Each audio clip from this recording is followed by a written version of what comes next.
Hello, everyone, and welcome back to Nightmare Narratives. I can picture some of you already in bed, maybe some of you just getting home from work. Wherever you are, whatever time it is, I'm glad you're here. If this helps you relax or sleep, please like and subscribe. It means a lot. Now let's get you comfortable, and I'll tell you tonight's story. My name is Michael Ridgemont, and I've been a ranger in the George Washington National Forest for 17 years. I've seen things in these mountains that would make most people pack up and move to the city, but nothing prepared me for what I found on Devil's Backbone Ridge in March of 1991. Let me tell you something about being a backcountry ranger. It's not like the movies. Most days I'm dealing with lost hikers, illegal campfires, and the occasional marijuana grow operation. I carry a radio that works maybe half the time, a .357 revolver, and enough supplies to last 3 days if things go wrong. Before this job, I spent 8 years as a sheriff's deputy, so I know how to handle myself. I thought I'd seen everything. Devil's Backbone is a nasty piece of wilderness. 23 miles from the nearest paved road, with ridges so steep you need ropes to get down some of them. The locals have stories about that area going back generations. They talk about families who went up there during the Civil War and never came back down. Old-timers claim there are people still living in those hills, cut off from the world for over a century. I never believed any of it. Mountain folk love their ghost stories, especially when they're trying to keep outsiders away from their moonshine stills. The call came in on a Tuesday morning. A college kid named Danny Marsh had been backpacking alone in the Devil's Backbone area. He stumbled into the ranger station 3 days later, looking like he'd seen the devil himself. His clothes were torn, he had scratches all over his arms, and his hands shook so bad he could barely hold a coffee cup. "There's people up there," he kept saying, "living in caves. They ain't right, sir. Something's wrong with them." Danny was a senior at Virginia Tech studying biology. Smart kid, not the type to make things up. He showed me on the map where he had been camping up near Widow's Gap, said he'd followed a creek down into a holler he'd never seen marked on any map. "I was looking for water," he explained. "Found this clearing with old buildings, but they weren't abandoned. People were living there, a whole family, men, women, children, but they—" He stopped talking and stared at his hands. They looked wrong, like they'd been living wild for generations. I took down his statement, but I figured it was probably just some survivalist family squatting on federal land. Happens more than you'd think. People get fed up with modern life and try to disappear into the wilderness. Usually doesn't work out too well. But something about Danny's story bothered me. The way he described the location, how scared he was, the specific details about the buildings. He wasn't making this up. 3 days later, I loaded my pack and headed up to Devil's Backbone. The weather was nasty. Late winter thaw turning all the trails into muddy soup. Fog rolled in thick as soup by afternoon, and I could barely see 10 feet in any direction. Perfect weather for getting lost. I found Danny's campsite easily enough. Kid was a good camper, left no trace except for the fire ring. From there, I followed the creek he'd mentioned, working my way deeper into country I'd never explored. The map showed nothing but contour lines and the word wilderness. The first thing I noticed was how quiet it got. In 17 years of ranging, I'd learned to read the forest like a book. Birds tell you when predators are around. Squirrels chatter when they're comfortable. Insects make noise when everything's normal. This place was dead silent. Even my footsteps seemed muffled, like the fog was swallowing every sound. The creek bubbled along beside me, but it sounded distant, like I was hearing it through cotton. I stopped every few minutes to listen, thinking maybe I'd hear voices or dogs barking or something that would tell me people were nearby. Nothing. Around 4 in the afternoon, I found the clearing Danny had described.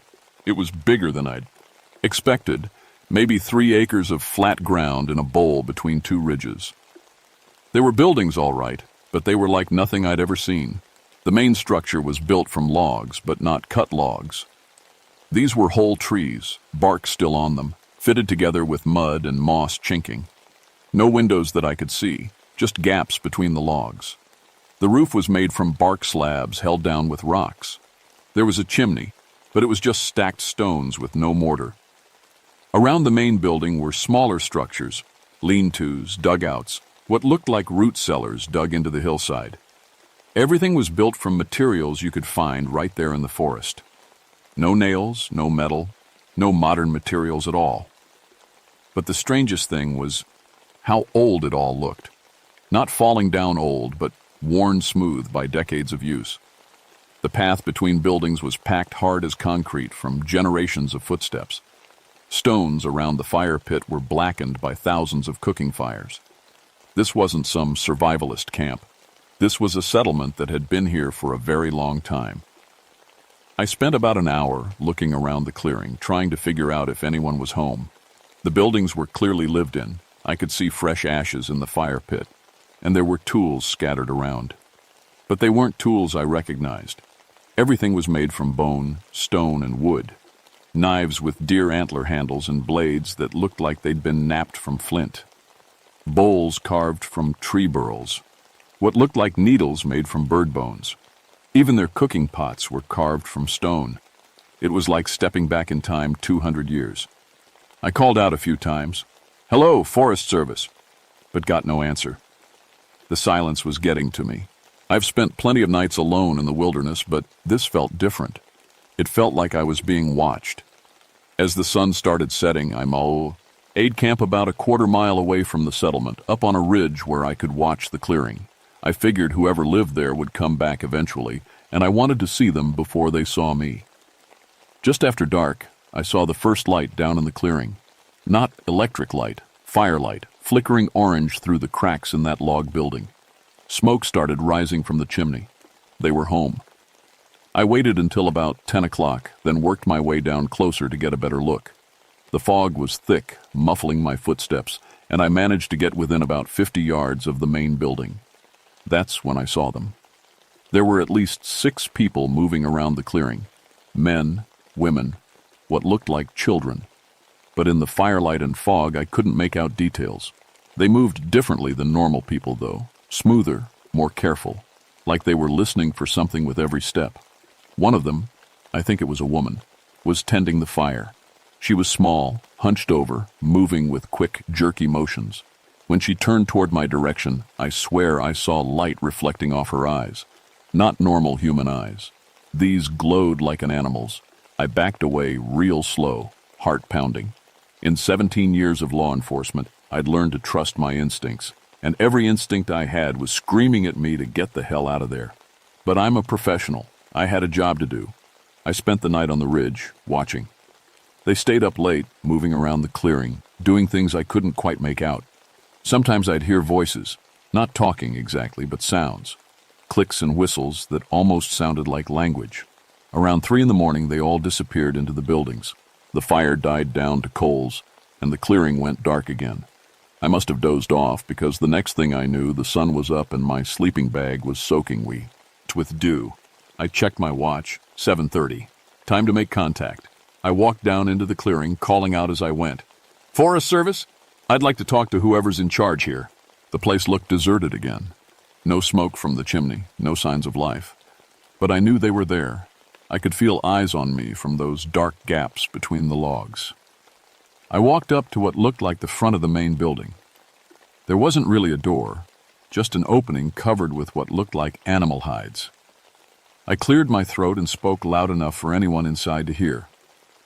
"My name's Michael Ridgemont. I'm a ranger with the Forest Service.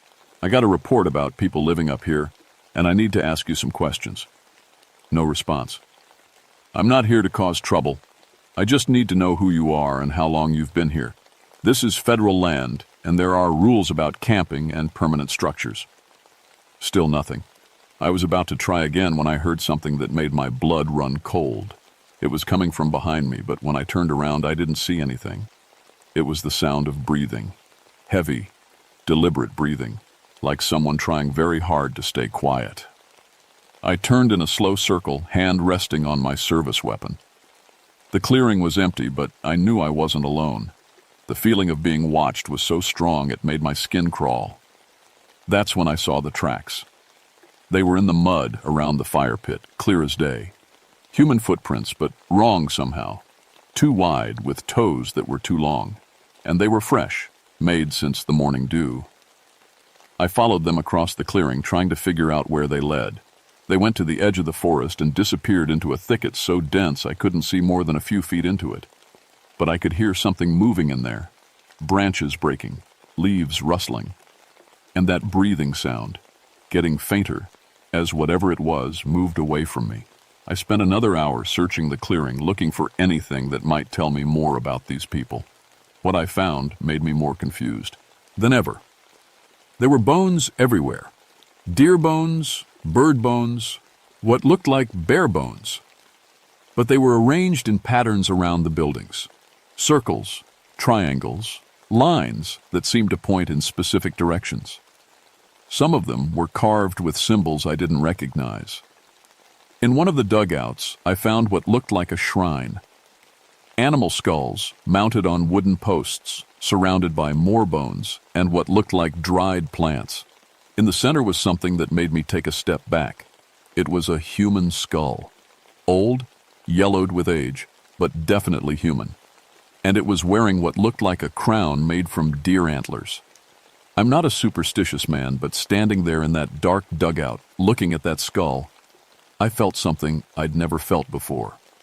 Pure, primal fear. The kind of fear our ancestors felt when they heard something big moving through the forest at night. I got out of there fast. By the time I made it back to my campsite on the ridge, I was shaking. Not from cold, from adrenaline. Everything about that place was wrong. The buildings, the tools, the bone arrangements, that skull with the antler crown, and the people. I still hadn't gotten a good look at them, but I knew they were watching me. Every time I turned my back, I could feel eyes on me. When I'd been searching that dugout, I'd heard footsteps outside, circling the building. They were hunting me, playing with me, and I had no idea why. That night, things got worse. I set up my camp in a different spot, higher on the ridge where I could see anyone coming from 3 directions. I built a small fire and settled in to wait for daylight, figuring I'd head back to the station in the morning and call for backup. Around midnight, I heard them coming. It started as just a feeling, that prickle on the back of your neck when you know you're not alone. Then I heard the first sound. A stick breaking, maybe be 100 yards down the slope. Could have been a deer, but deer don't step on sticks when they're trying to be quiet. I put out my fire and grabbed my flashlight and radio. The radio gave me nothing but static. Not unusual in these mountains, but bad timing. I was on my own. The sounds got closer. Not one person moving through the forest, but several. They were spread out, moving in a pattern, like they were surrounding me. I clicked on my flashlight and swept it across the tree line, nothing but fog and shadows. But the sound stopped as soon as the light came on. They knew I was listening. For maybe 10 minutes, everything was quiet. I started to think maybe I'd spooked them off. Then I heard something that made my heart stop. Whistling. Not like a person whistling a tune. This was different. Sharp, piercing notes that seemed to come from 3 directions at once, like they were talking to each other, coordinating. I'd heard that sound before, but it took me a minute to remember where. Wolves. Wolves whistle like that when they're hunting in a pack. But these weren't wolves. These were people. The people who lived in that clearing with the bone shrine and the antler crown. I stood up and called out into the darkness. "I know you're out there. I'm a federal officer. Come out where I can see you." The whistling stopped. For about 30 seconds, the forest was dead quiet. Then I heard footsteps. Lots of them. Moving fast through the underbrush, getting closer. I drew my weapon and clicked the flashlight back on. "Stay back. I'm armed." That's when I saw the first one. It was crouched behind a fallen log about 20 yards away. In the flashlight beam, I could see it was human. Sort of. It had the basic shape of a person, but everything was wrong. The head was too big for the body, the arms were too long, and when it turned to look at me, its eyes reflected the light like an animal's. Not just a little reflection, they glowed like headlights. It was wearing clothes, but they looked like they were made from animal skins, crude, hand-sewn patches, together with sinew and plant fibers. Its hair was long and matted, hanging down over its face in greasy tangles, But the worst part was its mouth. When it saw my light, it opened its mouth and made that whistling sound. Its teeth were wrong, too sharp, filed to points, and there were too many of them. I'm not ashamed to admit I was scared. In 8 years as a deputy and 17 as a ranger, I'd faced down armed criminals, angry bears, and all kinds of dangerous situations. But I'd never seen anything like this. "Get back!" I shouted, swinging the flashlight beam around. "Stay away from me!" But they were everywhere. I counted at least 5 of them, maybe more, moving through the trees around my campsite. They moved like they could see in the dark, better than I could see with my flashlight. One of them, bigger than the others, probably male, stood up from behind a tree. He was tall, maybe 6.5 feet, but bent over like he wasn't used to standing upright. His face was a nightmare. Scars covered one side like he'd been clawed by a bear. His nose was mostly gone, just holes where it should have been. And his eyes were completely black. No white, no iris. Just black holes in his skull. He opened his mouth and made a sound I'll never forget. Not quite human speech, but not animal either. Like he was trying to talk, but had forgotten how. "Outsider," he said, and his voice sounded like gravel in a cement mixer. "Not welcome here." I kept my gun trained on him, but my hands were shaking so bad I probably couldn't have hit him if I'd tried. "I'm leaving," I managed to say. "First thing in the morning, I'm gone." He tilted his head like he was thinking about that. The others had stopped moving, waiting to see what he'd do. I could hear them breathing in the darkness around me. "Too late," he said finally. "You've seen us. You know." That's when I realized I wasn't going to make it through the night. I don't know if it was training or pure desperation, but something clicked in my mind. I stopped thinking like a scared civilian and started thinking like a cop. These things, whatever they were, had me surrounded. But they were talking instead of attacking. That meant they wanted something. "What do you want?" I asked, trying to keep my voice steady. The big one, their leader, I guess, stepped closer. In the flashlight beam, I could see more details I wished I couldn't. His skin was pale as mushrooms, covered with scars and sores. His fingernails were thick and yellow, grown out like claws. When he breathed, I could hear liquid rattling in his chest. "Been watching you," he said. 2 days, learning your scent, learning your ways." "Why?" He smiled, showing those filed teeth. "Because you found us, and now you belong to us." That's when they attacked. I got one shot off before they rushed me. The bullet took the leader in the shoulder, spinning him around but not dropping him. Then they were on me like a pack of wild animals. But they didn't kill me. They could have. There were too many of them, and they were stronger than they looked. Instead, they wrestled my gun away and held me down while the leader walked over, blood running down his arm from where I'd shot him. "Good," he said, looking at the wound like it was a bug bite. "You fight. We like fighters." He reached into a pouch made from animal skin and pulled out something that looked like dried leaves. Before I could react, he shoved it in my mouth and clamped his hand over my face until I swallowed. The last thing I remember before everything went black was that whistling sound coming from all directions at once, and the feeling that I was falling into a hole that had no bottom. I woke up in hell. At least that's what I thought at first.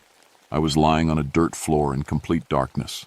My head felt like someone had filled it with cotton and broken glass. Every muscle in my body ached, and when I tried to move, I realized my hands were re-tied behind my back with what felt like plant vines. As my eyes adjusted, I started to make out shapes in the darkness. I was in some kind of cave, but not a natural one. The walls were too smooth, too regular. Someone had dug this place out by hand. There were things hanging from the ceiling. At first I thought they were bats, but as my vision cleared I realized they were much worse.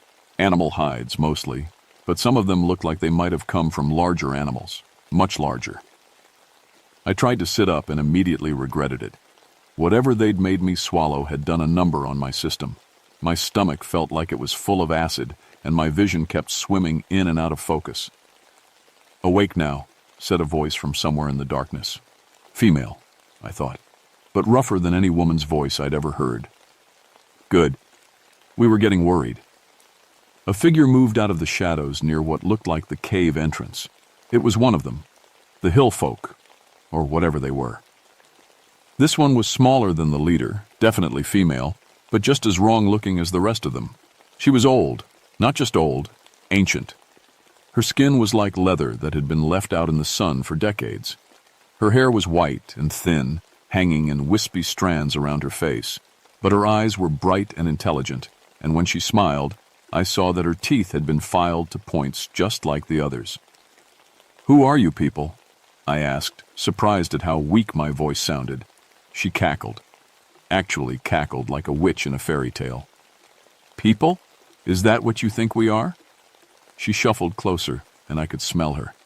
It was like rotting leaves mixed with wet dog and something else I couldn't identify. Something dead. "My name is Granny Whitebone," she said, settling down cross-legged in front of me.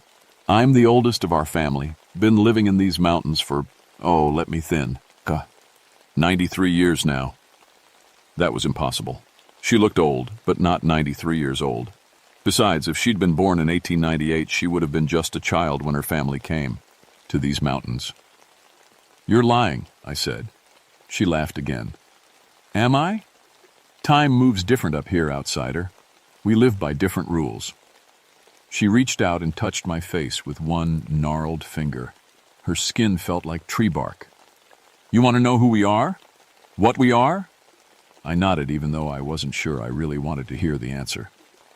"We came up here during the war, the big war between North and South.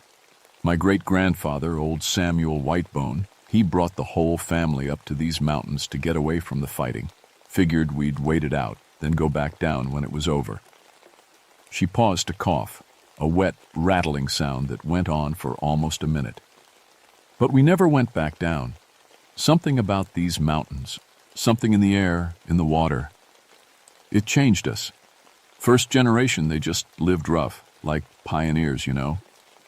But their children were different." She pointed to her own face, running a finger along the scars that covered her cheek. "Born different. Saw better in the dark. Heard things other people couldn't hear. Could track a deer for miles just by smell." "That's not possible," I said. But even as I said it, I knew it was true. I'd seen how they moved in the forest, how they'd surrounded me without making a sound. "Each generation got more different," she continued, "more changed.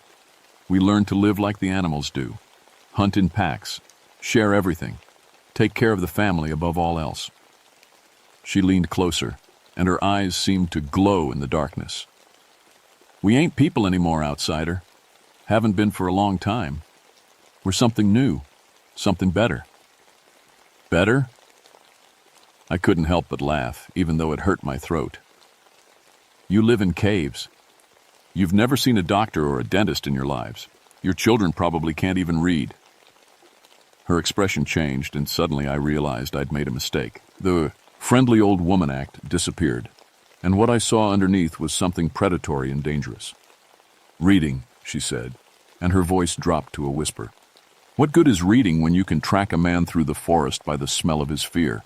What good are doctors when mountain herbs can heal wounds that would kill a normal person? What good are your books when you can speak to the animals themselves?" She stood up, moving with a fluid grace that was definitely not human. "You think you're better than us because you come from down in the valley with your cars and your radios and your guns. But up here, all that means nothing.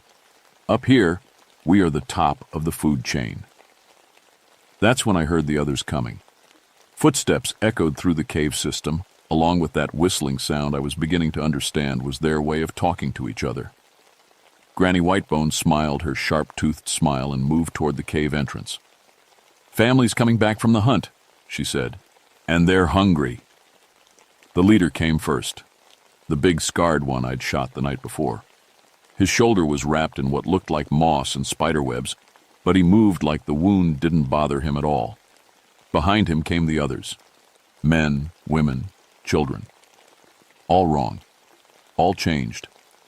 They gathered around me in a circle, and I got my first good look at the whole family.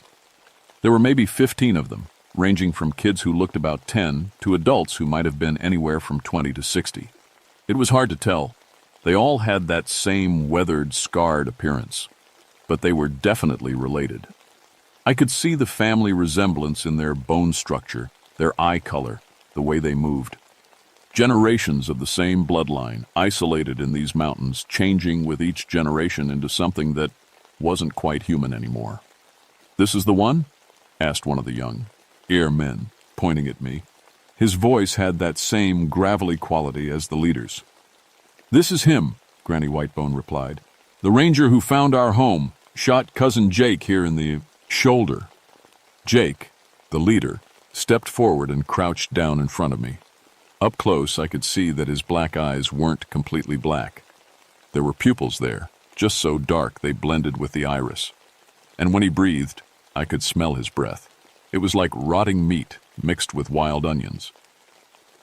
"Been a long time since we had a visitor," he said. "Most folks who come up here, well, they don't leave." One of the women laughed. It was a high, cackling sound that echoed off the cave walls. "Remember that hunter last fall? Thought he was so smart with his fancy rifle and his GPS?" "GPS don't work up here," Jake said, never taking his eyes off me. "Radio don't work neither. Nothing from the outside world works in our territory. Mountain protects us." "What do you want from me?" I asked. Jake tilted his head, studying me like I was a bug under a microscope. "Want? We don't want nothing from you, Ranger Man. But we got a problem. You seen us. You know where we live. And you're law enforcement."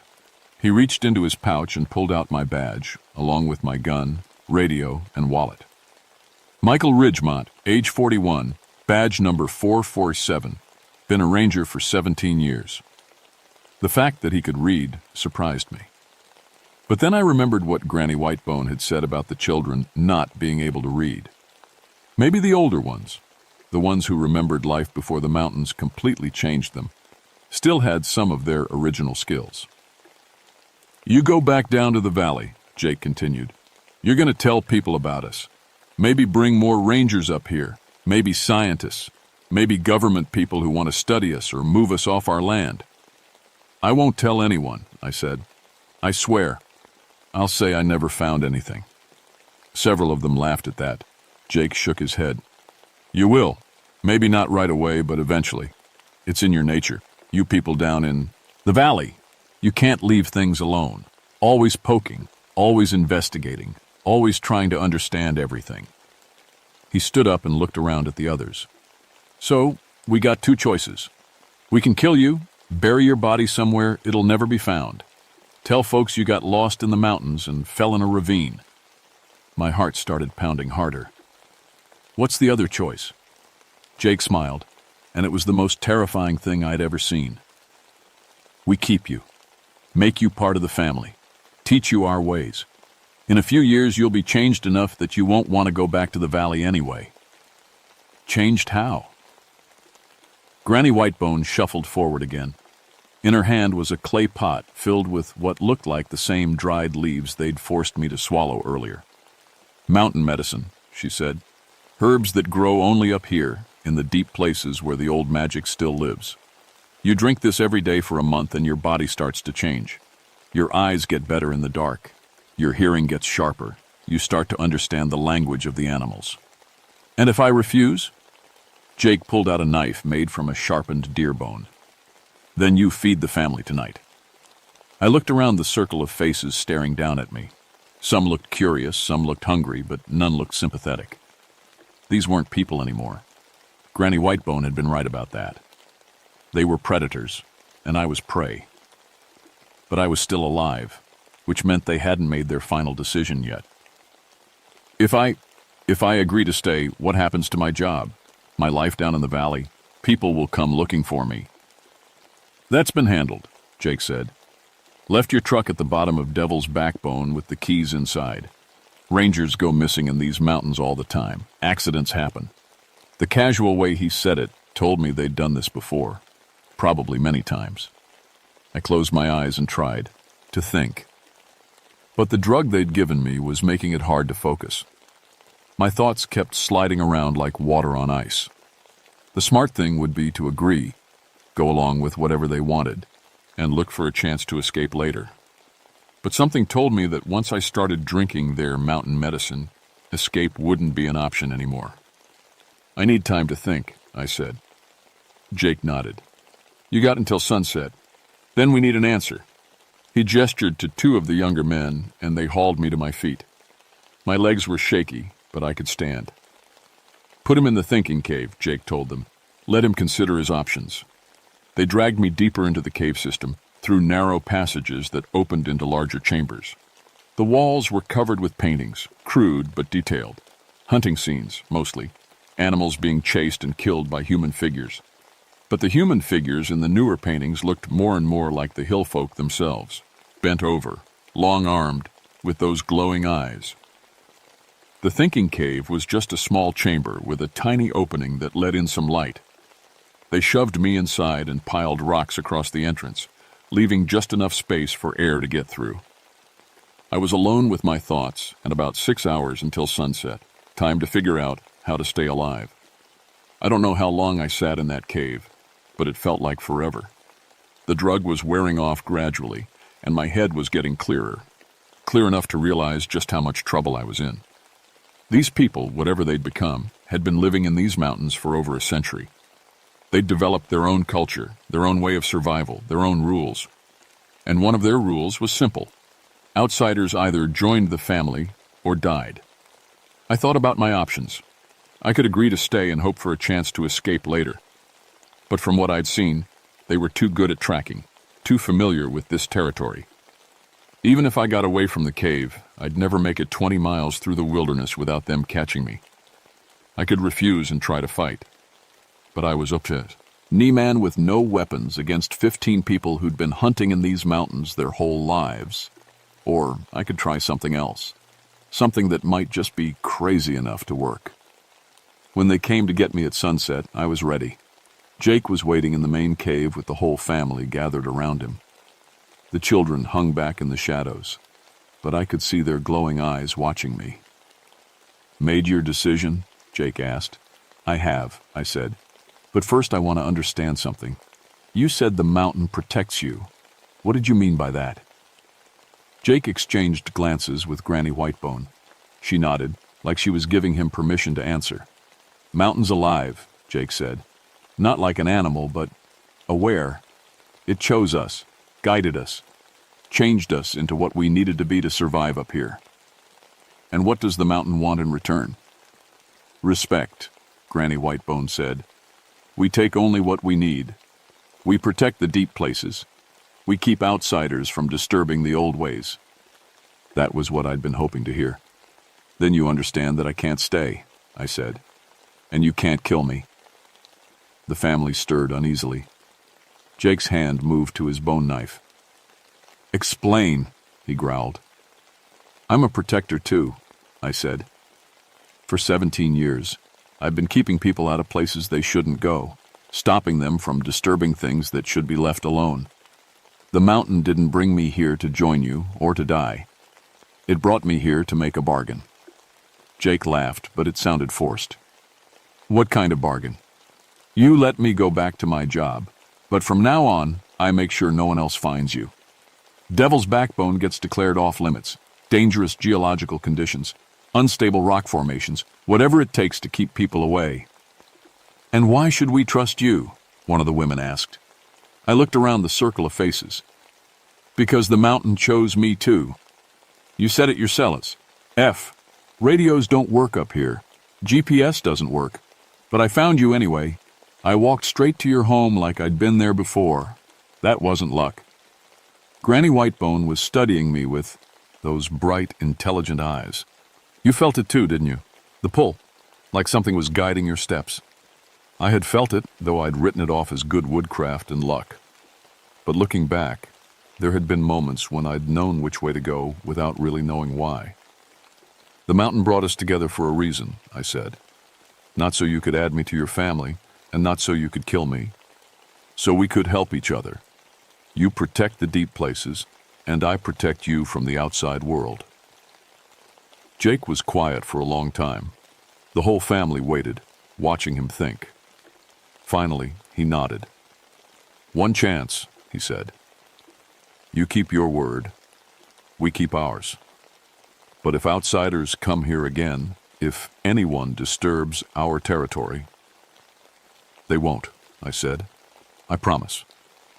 Granny Whitebone shuffled forward with that clay pot again. "Drink," she said. "Just a little. So the mountain knows you're bound to your word." I took the pot and looked into it.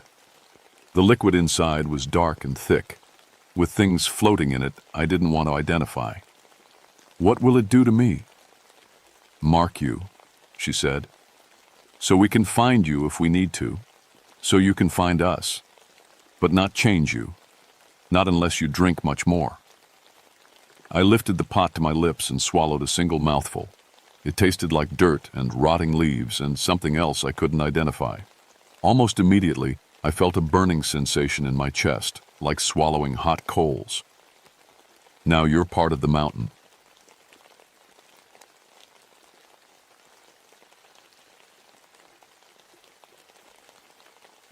My name is David Colborn, and I've been a forest ranger for 20 years. Most folks around eastern Kentucky know me as the guy who makes dangerous places safe for hikers. I've sealed mine shafts, marked unstable cliffs, and cleared fallen trees from trails more times than I can count. My daddy was a coal miner, and his daddy before him. But I chose a different path, protecting the mountains instead of digging into them. November 1976 was colder than usual. The fog hung thick in the hollers every morning, and ice covered the streams before sunrise. I was working the Pine Mountain Ridge section of Daniel Boone National Forest, checking on some old railroad infrastructure that hikers had been asking about. The abandoned LN Railroad tunnel cut straight through Pine Mountain, 1,200 feet of darkness boring through solid rock. They built it back in 1910, but sealed it up after too many accidents. The old-timers still told stories about Engine 97, the passenger train that wrecked in there during a November storm in 1911. 23 people died that night. The company sealed both ends of the tunnel with concrete and steel after that, but 65 years later, the seals were starting to crack. That's where the problem started. 3 different hiking groups had reported strange sounds coming from inside the sealed tunnel. Train whistles, they said, even the sound of screaming. One group swore they saw lights moving around inside through the cracks in the concrete. I didn't believe any of it. 45 years old, and I'd never seen anything I couldn't explain with common sense. Old tunnels make weird sounds when wind blows through them. Lights could be anything. Reflected sunlight, car headlights from the highway 8 miles away, even foxfire from rotting wood. But people were getting spooked, and spooked people do stupid things, like trying to break into sealed tunnels. Job was to inspect the seals, make sure they were solid, and maybe add some extra concrete if needed. The morning I hiked up to the tunnel, the fog was so thick I could barely see 10 feet ahead. My boots crunched through frost-covered leaves as I climbed the old railroad grade. Strip mining had torn up most of the mountainside, leaving behind piles of broken rock and dead trees. The tunnel entrance sat in a clearing surrounded by that devastation, like a mouth in a skull. Both ends of the tunnel were sealed tight with concrete barriers about 6 feet high. Steel mesh covered the gaps at the top where the tunnel's arched ceiling met the barriers. Everything looked solid from the outside. But when I got closer to the north entrance, I noticed something that made me stop and stare. There was a railroad spike driven into the solid rock wall next to the concrete seal. Not an old rusted spike. This one looked new. And when I touched it, the metal was warm despite the freezing morning air. I pulled out my notebook and wrote down everything I saw. Fresh metal spike, warm to touch. No obvious way anyone could have driven it into solid rock without heavy equipment. The logical explanation was that someone was playing pranks, trying to scare hikers. Maybe the same person who had been making the sounds people reported. But as I stood there in the fog, writing in my notebook, I heard something that made my pen stop moving. A low whistle, like steam escaping from a kettle. It was coming from inside the sealed tunnel. I walked around to the south entrance. Same concrete barrier, same steel mesh at the top. But here, I could hear the sound more clearly. Not just a whistle, Voices. Faint, like people talking in the distance. And underneath it all, a rhythmic sound like metal wheels rolling over railroad tracks. I pressed my ear against the cold concrete. The sounds were definitely coming from inside the tunnel. But that was impossible. The tunnel had been sealed for decades. Even if someone had broken in somehow, there were no railroad tracks left inside. The company had pulled them all up in 1923. My radio crackled. "David, this is Base. How's that tunnel inspection going?" I keyed the mic. "Still checking things out, Martha. The seals look solid from the outside. Might take a while to do a full inspection." "Copy that.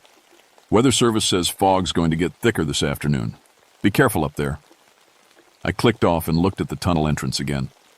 Whatever was making those sounds, I needed to figure it out. People's safety depended on it. If someone was messing around inside a sealed tunnel, they could get hurt. Or worse. I had rope, flashlights, and basic climbing gear in my pack. The steel mesh at the top of the barrier had a gap just wide enough for a man to squeeze through if he really wanted to. It would be dangerous, and probably against regulations. But if someone was trapped inside, I needed to help them. The warm railroad spike bothered me more than I wanted to admit. Who would go to the trouble of driving a spike into solid rock? And how? The more I thought about it, the less sense it made. But I was a forest ranger. My job was to solve problems and keep people safe. Ghost stories weren't going to stop me from doing that job. I shouldered my pack and started looking for a way to climb up to that gap in the mesh. Getting through the barrier was harder than I expected. The concrete was slippery with frost, and the steel mesh had sharp edges that grabbed at my jacket. But I managed to squeeze through the gap and drop down into the tunnel entrance. The smell hit me first. Coal smoke and machine oil, like standing in a train yard. That didn't make sense. This tunnel had been sealed for decades. There shouldn't be any smell except maybe damp rock and bat droppings. I turned on my flashlight and swept the beam into the darkness ahead. The tunnel stretched out straight as an arrow, disappearing into black, water drippy, head from somewhere in the distance. My footsteps echoed off the curved walls as I moved deeper inside.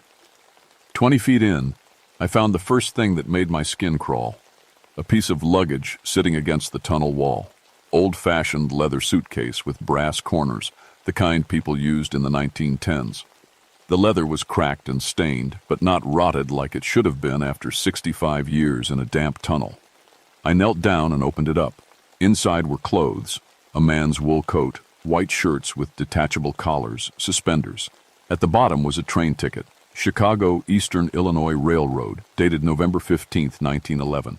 The passenger's name was printed clearly, Mr. James Whitfield, Car 3, Seat 12, November 15, 1911, the same date as the Engine 97 disaster.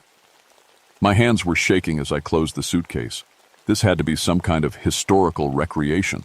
Maybe the State Parks Department was setting up a memorial display and hadn't told me about it. But why put it inside a sealed tunnel? I stood up and kept walking deeper into the tunnel, my flashlight beam dancing ahead of me. The smell of coal smoke was getting stronger. And now I could hear something else. A rhythmic clicking sound, like metal tapping against metal. 50 feet from the entrance, my light found railroad tracks. That stopped me cold. I knew for a fact that the LN had pulled up all the tracks in 1923. I had the historical records in my office. But here they were, 2 parallel lines of steel rails, complete with wooden ties and gravel ballast. They looked old, but not abandoned. Someone had been maintaining them. The clicking sound was coming from the rails themselves. I knelt down and touched one of the steel rails with my glove. It was warm, and I could feel a faint vibration, like something heavy was moving on the tracks somewhere in the distance. My radio crackled with static, then went silent. I tried to call Martha back at base, but all I got was white noise. The mountains played hell with radio signals, but I'd never had trouble this close to the entrance before. That's when I heard the whistle again. Louder this time, echoing off the tunnel walls.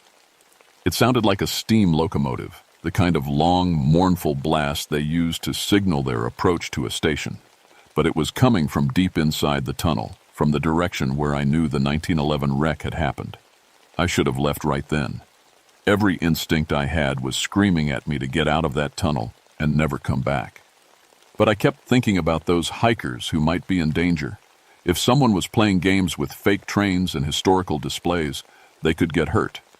And if someone was actually trapped deeper in the tunnel, I was their only hope. I started walking toward the sound, following the railroad tracks.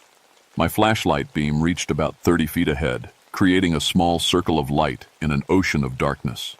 The tunnel walls were solid rock, carved smooth by the workers who had blasted through the mountains 70 years ago. Water dripped steadily from cracks in the ceiling, forming small pools between the railroad ties. 100 feet in, I found another suitcase, then another. Luggage scattered along the tracks like someone had thrown it from a moving train. Each piece was from the same era. Leather bags with brass fittings, hat boxes, even a small trunk with someone's initials carved into the lid. I opened a few of them. All contained clothes and personal items from 1911. All had train tickets with the same date, November 15, 1911. All were passengers on Engine 97. The whistle sounded again, much closer now. Close enough that I could hear the difference between the engine whistle and something else, a steam release valve, the kind they used to let pressure out of the boiler. My grandfather had worked on steam engines and he'd taught me the sounds they made. But there were no steam engines left in eastern Kentucky. The last one had been scrapped in 1950s. I was about 200 feet into the tunnel when I saw the light.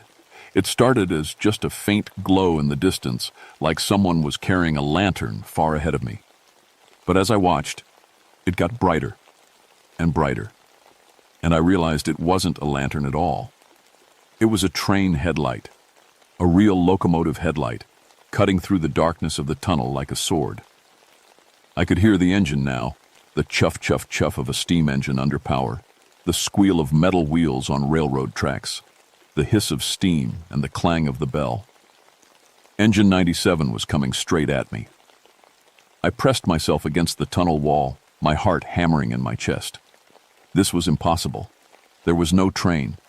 There hadn't been a train in this tunnel for 65 years, but I could feel the vibration in the rock now, feel the rush of displaced air as the locomotive approached. The headlight got brighter and brighter until it filled the entire tunnel with white light.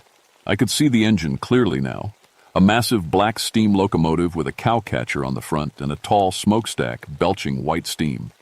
Behind it were 3 passenger cars, their windows glowing with warm yellow light. The train was going to hit me. There was nowhere to run, nowhere to hide.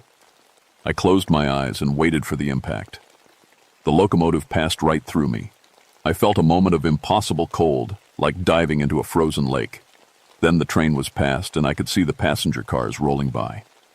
Through the windows, I saw people in 1911 clothing, men in suits and bowler hats, women in long dresses and elaborate hats. They were talking and laughing, completely unaware that their train was about to crash.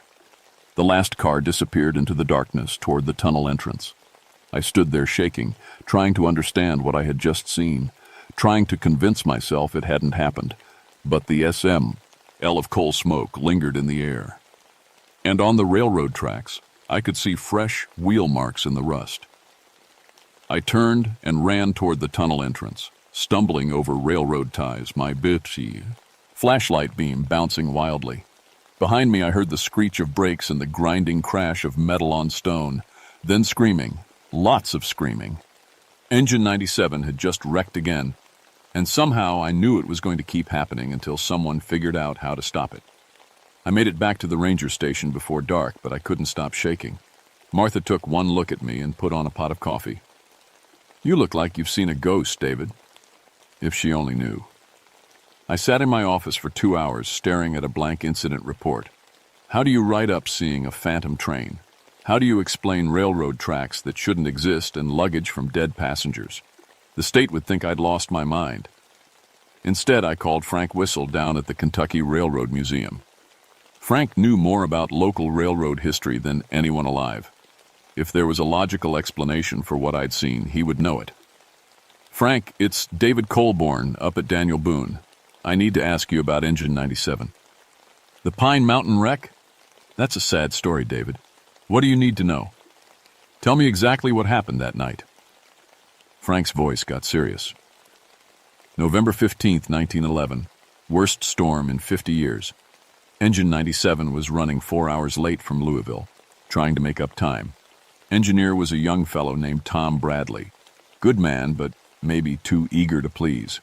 They hit the tunnel at full speed, probably 40 miles per hour, way too fast for that curve inside the mountain." "What curve?" "About halfway through the tunnel, there's a sharp curve to the left. The original surveyors had to follow a vein of softer rock. Most engineers knew to slow down for it, but Bradley was new to the route. Train derailed on that curve and slammed into the tunnel wall. Engine, tender, and all 3 passenger cars. 23 people killed, including Bradley and his fireman. I wrote down everything Frank told me. The curve was about 600 feet from the north entrance, exactly where I'd heard the crash happen." "Frank, one more question. Did they ever remove the wreckage?" "That's the strange part. The tunnel was so damaged that they couldn't get heavy equipment inside to clear it out. Company just sealed both ends and wrote it off as a total loss. Far as I know, Engine 97 is still in there." After I hung up, I sat staring at my notes. If the wreckage was still inside the tunnel, that might explain some of what I'd seen. Old metal, standing water, and underground air currents could create all kinds of strange effects. Maybe the phantom train was just my mind playing tricks on me. But that didn't explain the luggage, or the railroad tracks, or the warm railroad spike driven into solid rock. I needed to go back. This time I brought better equipment. Backup flashlights, a camera, sample bags for any evidence I found. And I brought my .38 service revolver. I knew bullets wouldn't stop a ghost train, but having the gun made me feel better. I reached the tunnel just before dawn. The fog was thicker than the day before, turning the world into a gray soup. I could barely see the tunnel entrance until I was standing right in front of it. The concrete barrier looked different. There were fresh scratches in the concrete around the base, like something with metal wheels had been scraping against it. And the warm railroad spike was gone. In its place was a train ticket, folded and stuck into a crack in the rock. I unfolded the ticket with shaking hands. "Mrs. Sarah Mackenzie, Car 2, Seat 8, November 15th, 1911. A woman's voice spoke behind me. "That's my ticket." I spun around, gun drawn. A woman in a long dark coat was standing in the fog about 10 feet away. She looked to be in her 30s with her hair pinned up in the style of the 1910s. Her face was pale, and her eyes were the saddest things I'd ever seen. "Please," she said, "you have to help us." "Who are you?" My voice came out as a whisper. "Sarah Mackenzie. I was traveling to see my sister in Cincinnati." The train crashed, didn't it?" I lowered my gun but kept it ready. This woman looked solid enough, but something about her made my skin crawl. Her breath didn't make any vapor in the cold air. "Ma'am, that crash happened 65 years ago. In 1911. She looked confused. "No, that's not right. It was just last night. Tom was driving too fast and we hit that curve. Oh God, we hit that curve."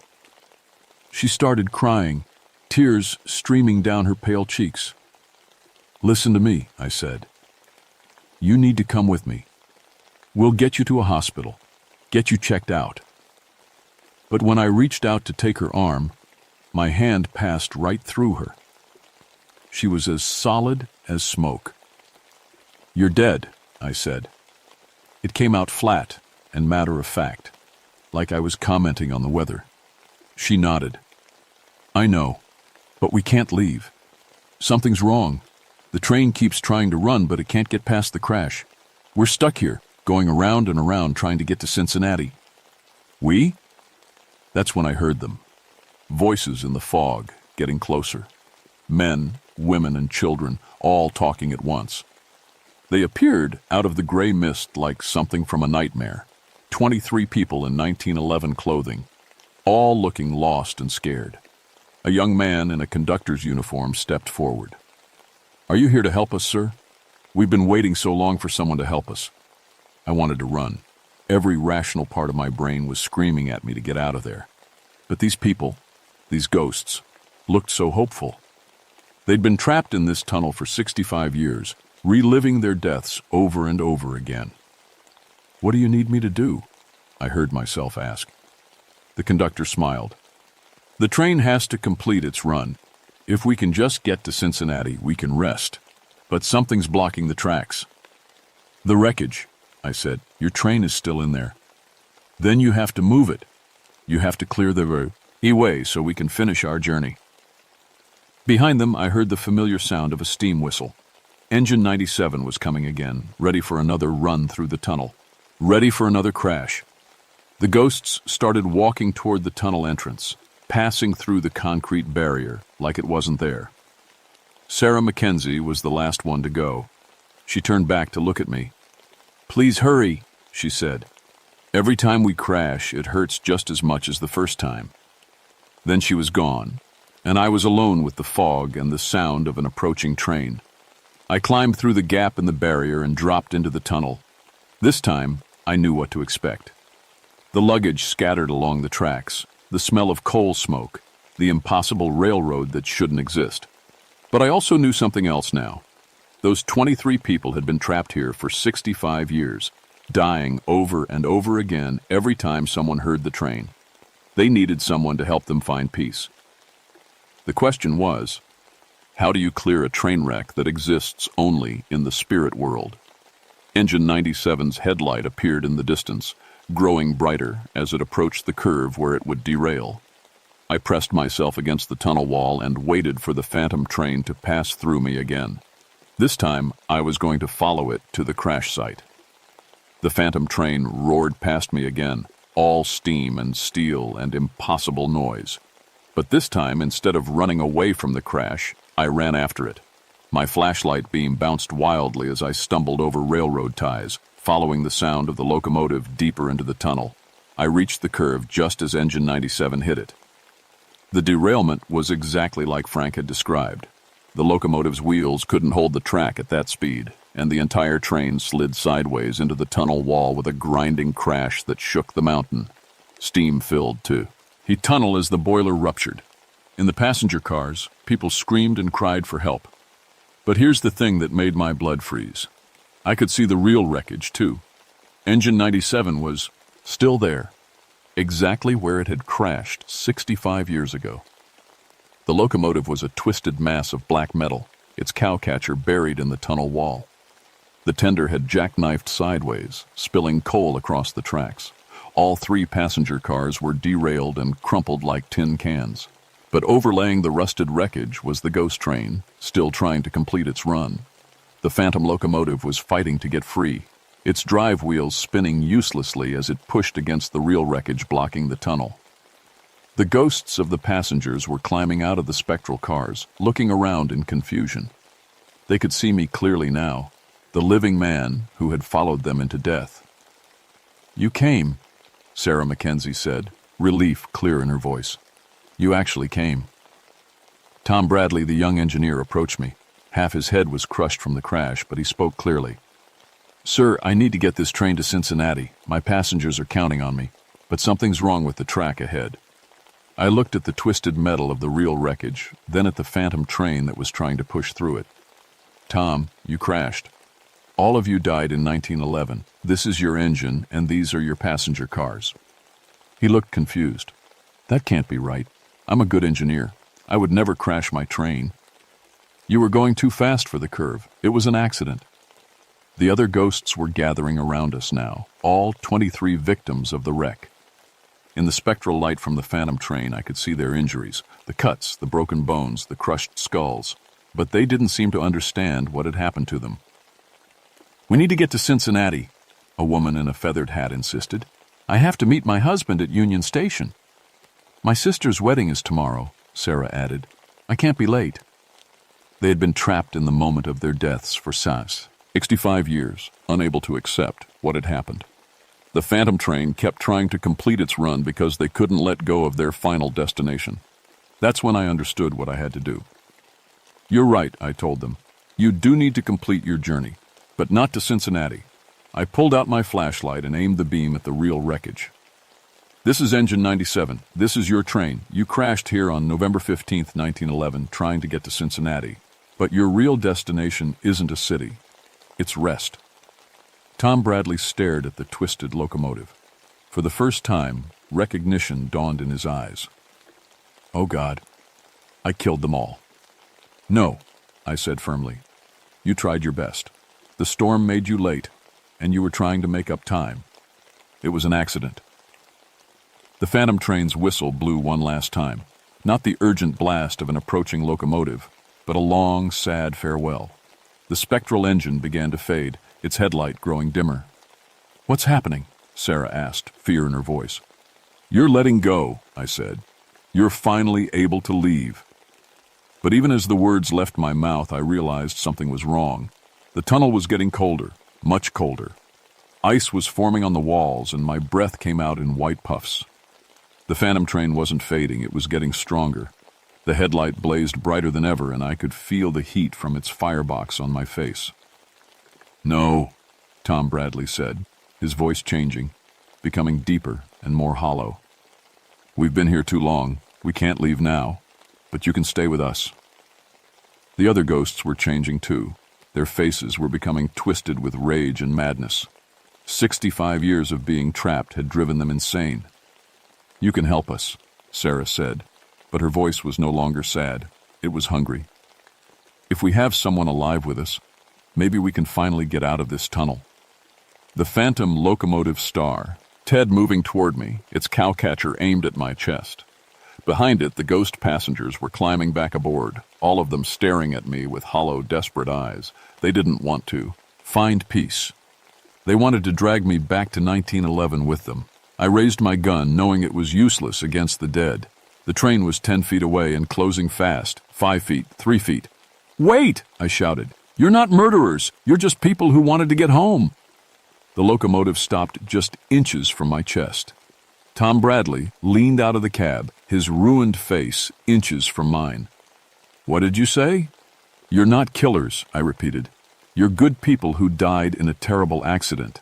Sarah was going to her sister's wedding. Tom, you were just trying to do your job. Don't let this place turn you into something evil. For a moment, the madness cleared from their eyes. They remembered who they had been in life. Ordinary people with families and dreams and hopes for the future. We've been here so long, Sarah whispered. We forgot who we were. I know, I said. But you can remember now. You can choose to let go. Tom Bradley looked back at his Phantom engine, then at the real wreckage that had trapped them for 65 years. I was a good engineer, he said quietly. I never wanted to hurt anyone. Then don't hurt me, I said. Help your passengers find peace instead. The Phantom train began to fade again, this time for real. The ghosts of the 23 passengers started glowing with a soft, warm light that had nothing to do with train headlights or spectral fire. Thank you, Sarah said as she became transparent. Thank you for reminding us who we were. One by one, they faded away. Tom Bradley was the last to go. Tell them we're sorry, he said. Tell them Engine 97 won't be late anymore. Then he was gone, and I was alone in the tunnel with nothing but the rusted wreckage of a train that had crashed before my father was born. The temperature returned to normal. The Phantom railroad tracks disappeared, leaving only broken stone and pools of stagnant water. My radio crackled back to life. David, this is Martha. Are you okay up there? Lost your signal for a while. I keyed the mic with a shaking hand.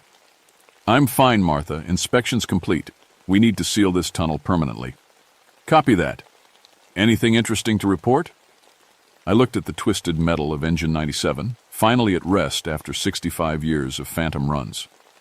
Just some old railroad equipment. Nothing that can hurt anyone anymore. It took 3 weeks to get the paperwork approved, but we finally sealed the Pine Mountain Tunnel for good. I supervised the work myself, making sure the concrete barriers were twice as thick as the old ones.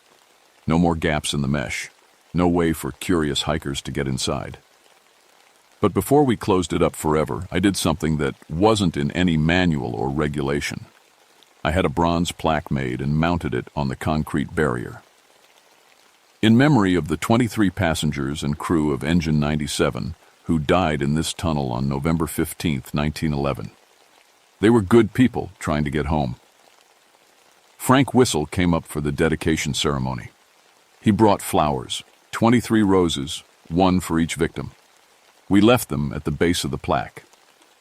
"You know," Frank said as we stood there in the November cold, "I always wondered why Engine 97 was running so late that night.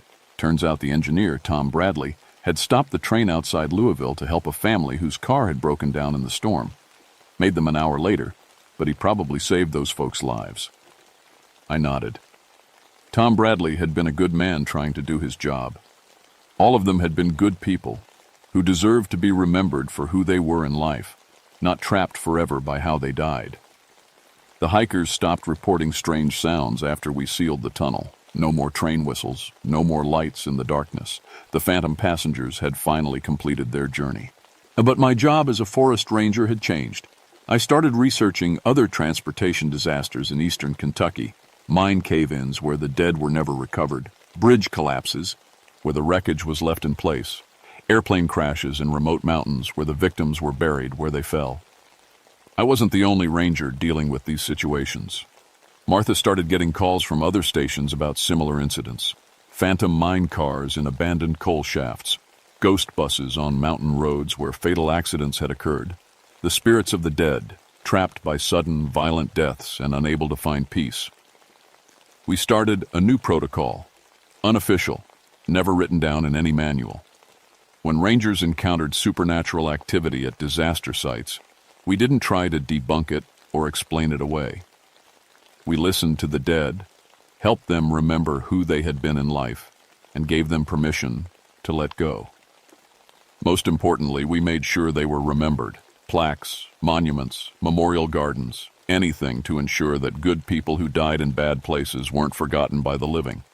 Because that's what they really wanted in the end. Not revenge, not to drag the living into death with them. They just wanted someone to remember that they had lived, that they had mattered, that their deaths meant something.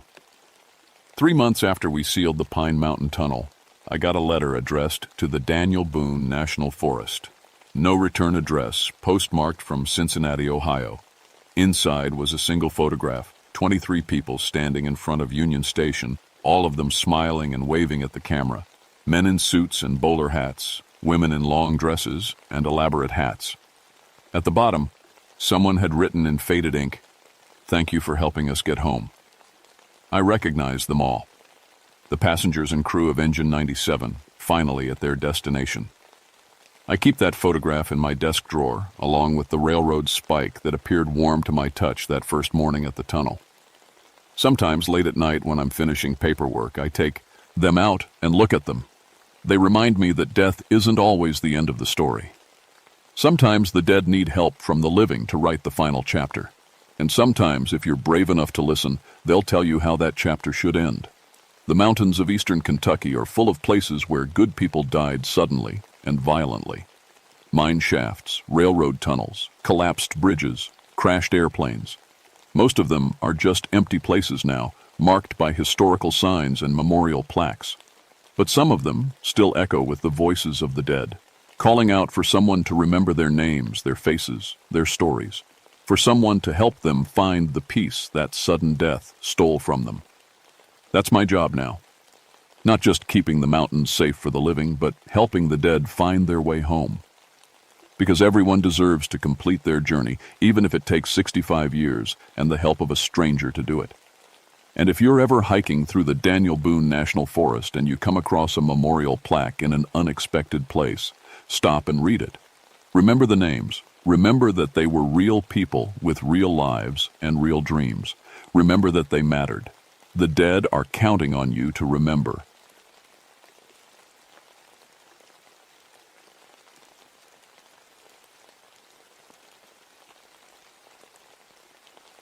My name is Thomas Kettlewell, and I've been rescuing people from caves for 14 years. In all that time, pulling folks out of dark holes in the ground, I never believed the old mountain stories about things living deep underground. Should have listened better. It was late October 1963 when the call came in. 3 experienced cavers, the Morrison brothers and their friend Pete, had been missing for 2 days in the cave system beneath Dark Hollow Falls. That was unusual. These weren't weekend warriors who got lost looking for adventure. The Morrisons had been exploring caves since they were kids, knew every tunnel and chamber in Shenandoah better than most rangers knew the hiking trails. I grabbed my gear and headed out with my partner, Jim Hawkins. The drive up to Dark Hollow took us through thick morning fog that clung to the mountains like wet cotton. You could barely see 10 feet in front of the truck. "Weather's been strange all week," Jim said, staring out at the white wall surrounding us. "Old-timers in town say the fog only gets this thick when something's stirring underground." I laughed. "Come on, Jim. You sound like my grandmother talking about spirits in the wells." But even as I said it, something felt wrong. The forest was too quiet. No birds, no insects, nothing. Just our truck engine and the crunch of gravel under the tires. We parked at the trailhead and hiked the last mile to the cave entrance. Dark Hollow got its name honest. Even on sunny days, the ravine stayed shadowed and cold. Today, with the fog, it felt like walking into a grave. The cave mouth yawned open in the limestone cliff like a giant's mouth. Water from the falls above trickled down and disappeared into the darkness. I'd been in this cave dozens of times for rescues and surveys. It dropped straight down about 400 feet through a series of chambers and tunnels. Some places, you had to rope down vertical shafts. Other spots opened into rooms big as churches. "Their car's still here," Jim pointed to a beat-up Ford pickup parked near the trail. "They planned to be out yesterday morning." I checked my equipment one more time. Rope, headlamp, emergency radio, medical kit, spare batteries. Everything looked good. Jim did the same. We'd done this dance so many times we could set up in the dark. "Radio check," I called to base camp. Static crackled back. "Base to Rescue 1. We hear you, Thomas. Heading underground. 2 missing. Correction. 3 missing cavers. We'll check in every 30 minutes. "Copy that. Good hunting." I clipped the radio to my belt and adjusted my headlamp. The beam cut through the fog and lit up the cave entrance. Water droplets sparkled like tiny stars on the rock walls. "You ever notice how quiet it gets around this place?" Jim asked as we approached the entrance. I had noticed. Even the sound of the waterfall seemed muffled, like someone had thrown a blanket over the whole ravine. "Probably just the fog," I said, but my voice sounded strange even to me. We crossed the threshold into darkness. Our lights pushed back the black, showing the familiar limestone walls streaked with minerals. The air smelled damp and earthy, with a hint of something else I couldn't identify. Something old. The first chamber dropped away beneath us, our lights barely reaching the bottom. I secured my rope to the anchor point we'd installed years ago and tested the knot twice. Standard procedure. "After you," Jim said. I swung over the edge and started down. The rope felt solid, my gear worked perfectly. Just another rescue. But as I descended into the earth, leaving the last trace of daylight behind, I couldn't shake the feeling that something was watching us from the deeper darkness below. The cave had always been cold, but today it felt different, colder, like the rock itself was holding its breath. At the bottom of the first drop, I waited for Jim to join me. Our lights danced across the walls, casting weird shadows that seemed to move on their own. "Morrison! Pete!" I called out. "Can you hear us?" My voice echoed back from multiple directions, bouncing off rock walls and disappearing down tunnels. But there was something wrong with the echo. It sounded longer than it should have, like the cave was bigger than I remembered. "We're here to help," Jim added. Again, that strange echo. And for just a second, I could have sworn I heard something else mixed in with our voices. Something that sounded almost like whispers. "Did you hear that?"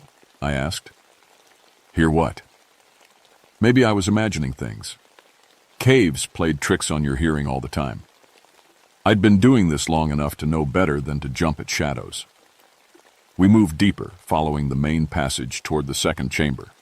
This part of the cave was familiar territory, a tunnel about 6 feet wide that sloped gradually downward. Our lights showed fresh scuff marks on the walls where the missing cavers had passed through. But then I saw something that made me stop. "Jim, look at this." Scratched into the limestone wall about chest high were strange symbols. They looked old, but the rock dust around them was fresh. Someone had carved these recently. Cherokee, maybe? Jim suggested. The old-timers say this was a sacred place before the park was established. The symbols were rough and angular, like someone had carved them in a hurry, or in the dark.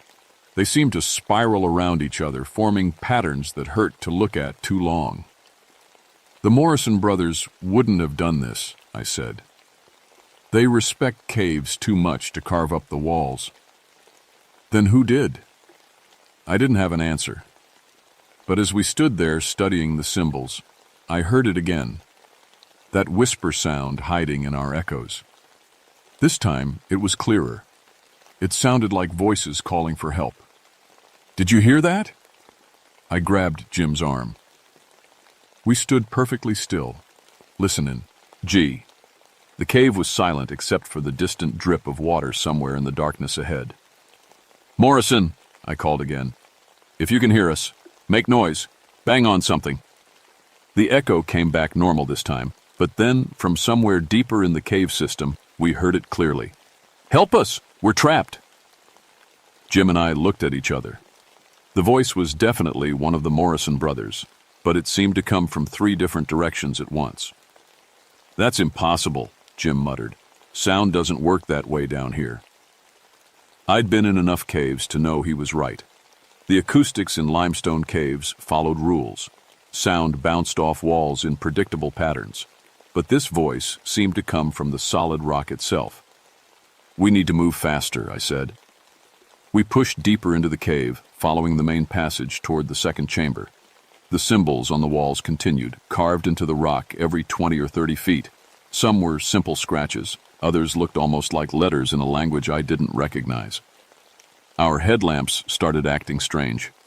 The beams flickered and dimmed without warning, even though I'd put fresh batteries in before we started. Jim tapped his light and the beam strengthened, then faded again. Electrical interference, he suggested. From what? We're 400 feet underground. The second chamber opened ahead of us, a room about the size of a basketball court with 3 tunnels leading deeper into the mountain. This was where things got complicated. The cave split into multiple branches here, some dropping straight down through vertical shafts, others winding through narrow passages that could dead-end or loop back on themselves. In the center of the chamber, our lights picked up something that made my stomach clench. Equipment, ropes, helmets, a backpack, all arranged in a perfect circle on the cave floor. What the hell? Jim breathed. We moved closer. It was definitely the missing caver's gear, but it had been arranged with careful precision. The ropes formed a spiral pattern with the helmets placed at specific points around the circle. In the center sat an old-fashioned lantern I'd never seen before. They wouldn't have done this, I said. No caver leaves their gear behind, especially not arranged like some kind of ritual. Jim picked up one of the helmets. This is Dave Morrison's. See the scratch on the front where he hit that low ceiling last spring? I knelt beside the lantern in the center. It was old, made of tarnished brass and thick glass. The wick was burned down low, but still glowing with a weak flame that shouldn't have been possible.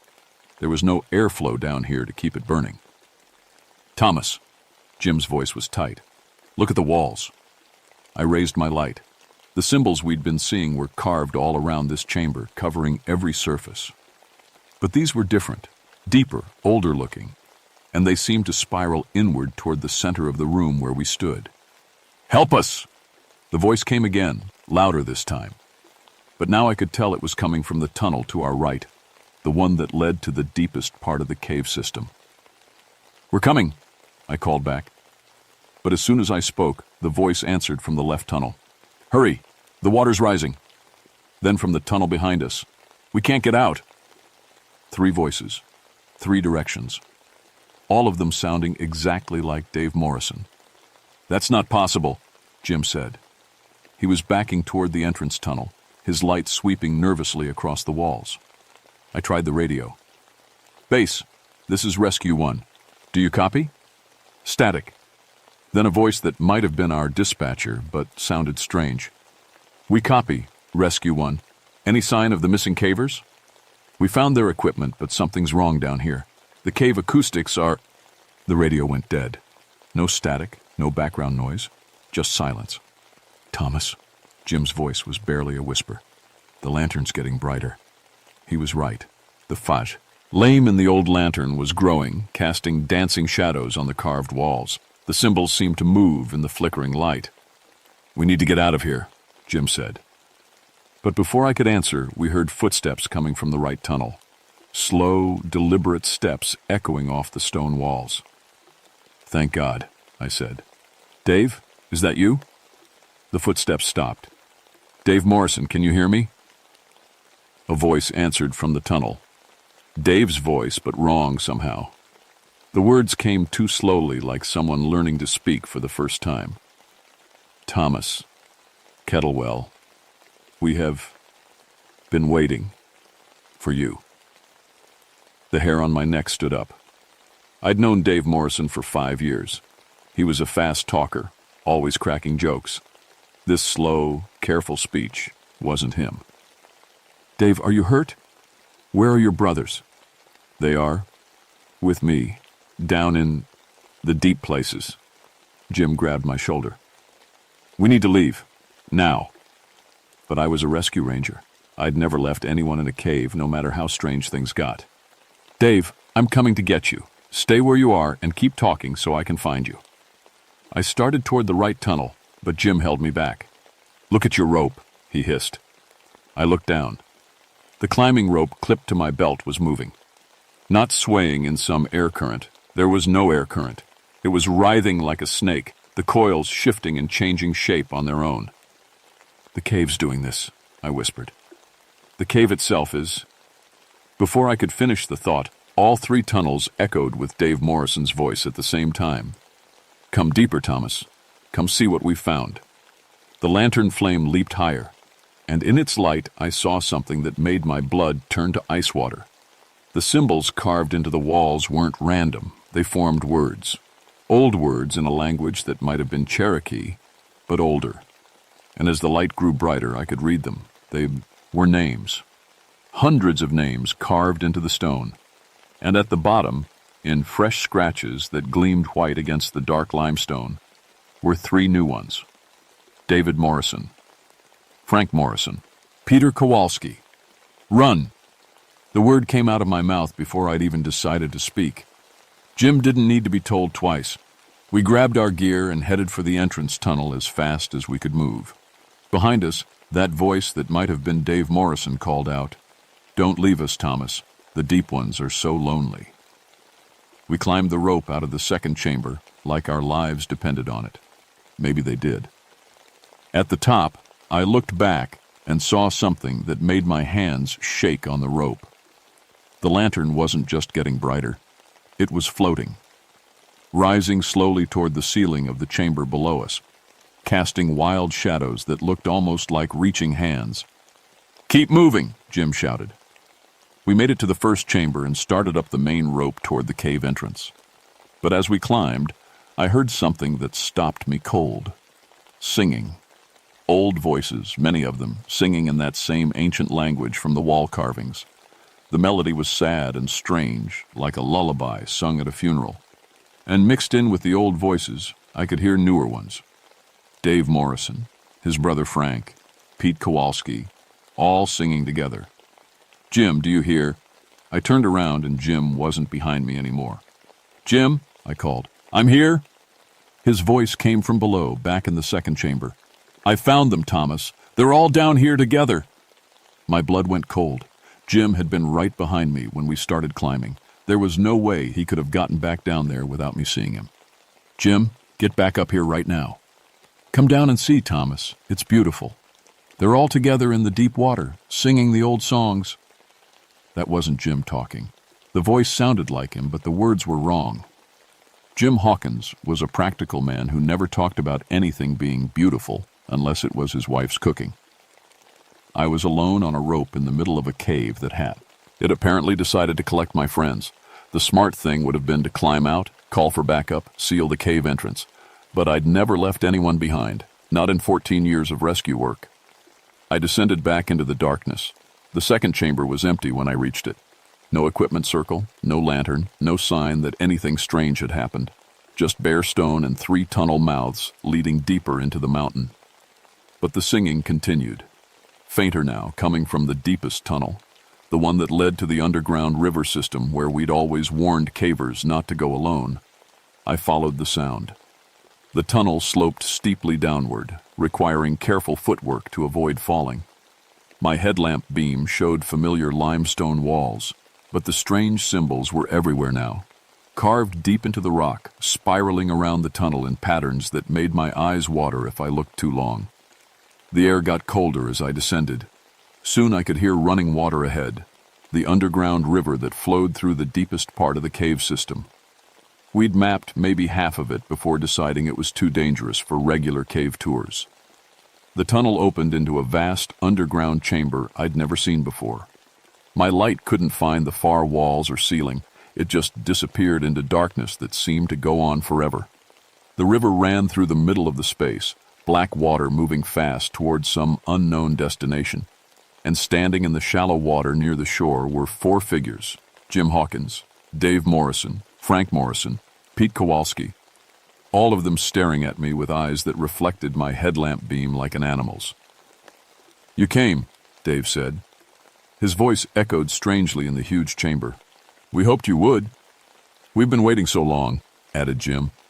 "Down here in the deep water, learning the old songs." I played my light across their faces. They looked normal except for the eyes. Too bright, too reflective. And they were all soaking wet, even though they stood in only ankle-deep water. "Jim, what happened? How did you get down here? So fast!" "Time works differently in the deep places," he said. "We've been here for days, or maybe years. It's hard to tell." "The water sings," Frank Morrison added. "Listen." I did listen, and I could hear it. The river itself was making sound. Not just the splash and gurgle of flowing water, but actual notes. A melody that seemed almost familiar, like a song I'd heard in childhood but couldn't quite remember. "You need to come with us now," Dave said. "The deep ones have been waiting to meet you." "Who are the deep ones?" "The first voices," Pete answered. "The ones who spoke before words were invented. They live in the water, in the deep places under the mountain. They're very old and very lonely." The 4 figures started walking toward me through the shallow water. Their movements were strange, too fluid, like they were floating just above the surface instead of walking on the bottom. "They want to add your voice to the song, Thomas," Jim said. "You have a strong voice. It will make the song more complete." I backed toward the tunnel entrance, but when I turned around, it wasn't there anymore.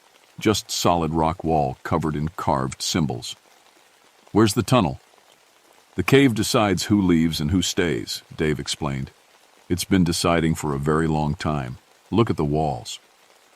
I raised my light and saw what he meant. The symbols weren't just carved into the stone. They were names and dates going back centuries. Cherokee names from before the settlers came, colonial names from the 1700s, Civil War soldiers, miners from the coal boom, hikers and cavers from recent decades, all of them preserved in stone, all of them part of whatever lived in the deep water. "It doesn't hurt," Frank Morrison said gently. "The water is warm once you go under, and the singing is so beautiful." The 4 figures were close now, close enough that I could see water dripping from their clothes and hair, close enough to see that their eyes weren't quite the right color anymore, too dark, like looking into deep wells. "Just step into the water, Thomas," Jim said. "Let it take your voice down to the deep ones. They'll keep it safe forever." I felt my feet moving toward the water without my permission, like the cave floor was tilting me forward. The black river looked warm and inviting. The singing was getting louder, more beautiful. Maybe it wouldn't be so bad to join the song, to let the deep ones add my voice to their collection. But then I remembered something my grandmother used to say, back when I was a kid, and she filled my head with mountain folklore I'd spent decades trying to forget. Never trust voices calling from deep places. They're not trying to save you. They're trying to steal what makes you human. I forced myself to stop walking. "No," I said. "I'm not going in the water." The four figures stopped smiling. "You have to," Dave said, and now his voice carried an edge of something that wasn't human. "The Deep Ones chose you. They've been calling your name in the water songs for years, waiting for you to come down and join them." I said no. The chamber began to shake. Rocks fell from somewhere high above, splashing into the Black River. The water level started rising, moving up from ankle deep to knee deep in seconds. "The cave is angry," Jim warned. "It doesn't like to be refused." The water kept rising. Soon it would be up to my waist, then my chest. I was trapped in a chamber with no visible exit, and the only way out seemed to be surrendering to whatever lived in the deep water. But I'd spent 14 years getting people out of impossible situations. I wasn't about to give up now. The water reached my waist and kept rising. In minutes, it would fill the chamber completely. I had to find another way out or join my friends in their underwater song. "There has to be another tunnel," I said, playing my light across the walls frantically. "There is no other way," Dave Morrison replied. His voice was changing, becoming deeper, older. "Only down, into the deep water where the first voices wait." But caves always had multiple entrances. Water had to flow in from somewhere, and it had to flow out. I followed the river current with my light and saw something the others had been blocking from view. A narrow opening near the ceiling, just wide enough for a person. The water was flowing toward it, which meant it led somewhere. The only problem was reaching it. The water was already chest deep and rising fast. "You see it now," Jim said. "But you can't reach it without going under, and once you go under, the Deep Ones will have you." "The Deep Ones have been very patient," Frank added, "but their patience is ending." I could feel something moving in the water around my legs. Not fish, something bigger, more deliberate. Whatever lived down here was getting ready to make sure I stayed.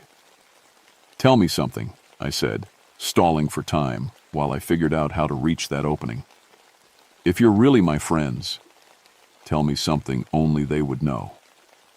Dave Morrison smiled, but it wasn't his smile anymore. "We are your friends, Thomas. We know you've been a ranger for 14 years. We know you specialize in cave rescue. We know you never believed the old mountain stories. Anyone could know that. Tell me something personal." Jim Hawkins stepped closer through the rising water. "We know you became a ranger to escape the coal mines. We know you're afraid of ending up like your father, coughing his lungs out in some company town." That was closer, but still not personal enough. "What did Jim tell me about his wife last month? Something he was worried about?" The thing that looked like Jim hesitated. "His wife, she was—" "You don't know," I said. "Because you're not Jim. You're just something that's learned to copy voices." The four figures stopped pretending to be human. Their faces went blank.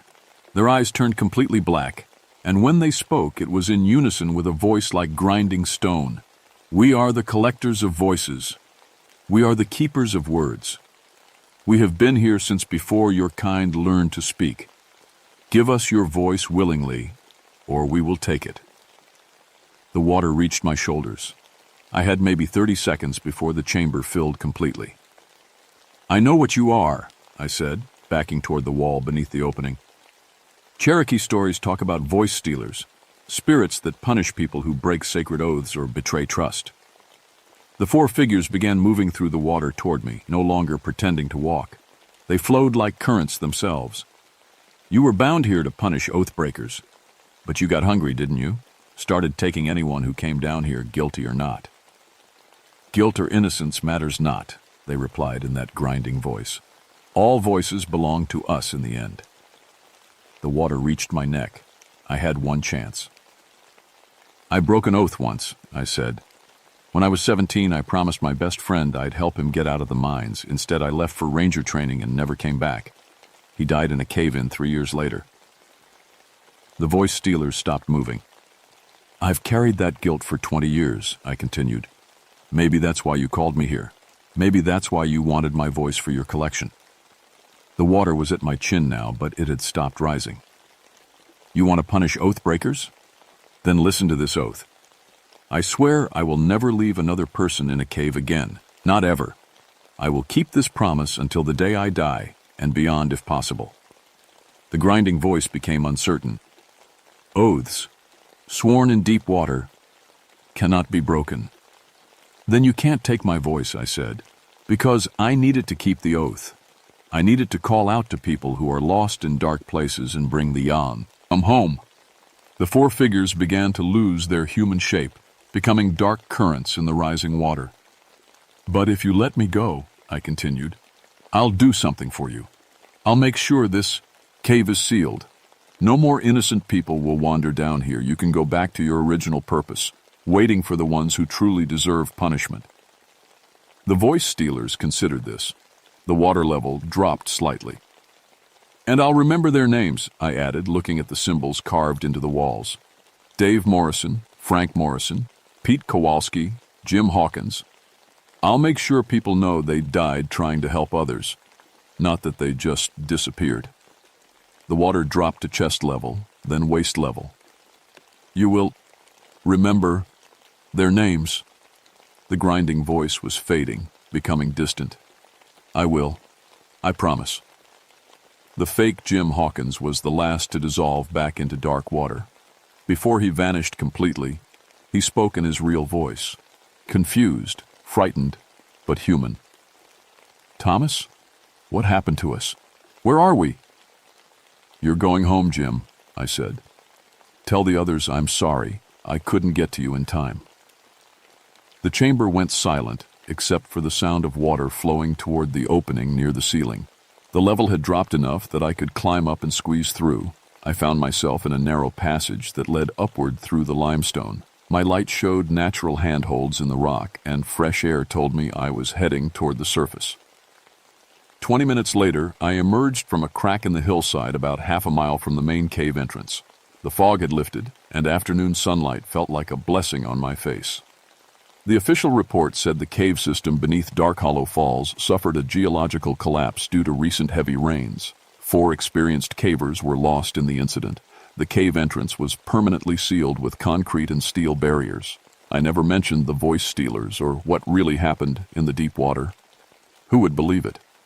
Instead, I wrote about unstable rock formations and dangerous water levels. The famillas. Lies got their closure. The Park Service got their safety protocol, and the cave got its peace. But some things changed that day in ways the official report couldn't capture. My voice, for instance. It's different now. Deeper, with strange echoes that other people notice but can't quite place. When I call out during rescues, my voice carries farther than it should, reaches places sound normally couldn't go. And sometimes, when I'm alone in the quiet caves we use for training, I hear whispers in the darkness. Not threatening anymore, more like old friends saying hello. The voice stealers kept their bargain. They've gone back to their original purpose, waiting in the deep water for the ones who truly deserve to lose their voices. I kept my promise, too. Every year on the anniversary, I visit the sealed cave entrance and read the names aloud. David Morrison, age 34, died trying to help others explore safely. Frank Morrison, age 31, never left anyone behind. Peter Kowalski, age 28, always the first to volunteer for difficult climbs. James Hawkins, age 40, my partner and friend. The voice stealers remember them now as heroes instead of victims. That seems important somehow.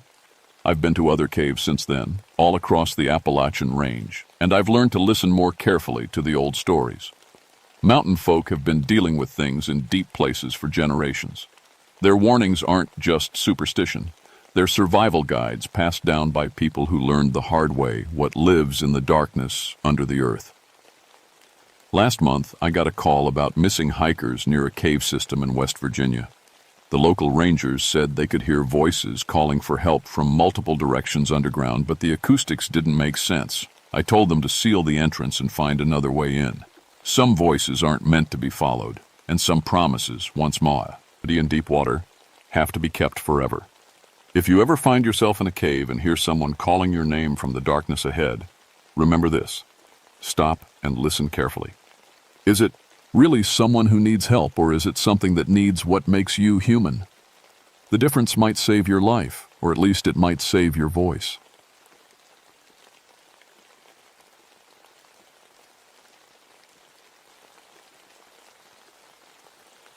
My name is Jackson Flintridge, and I've been a forest ranger for 19 years.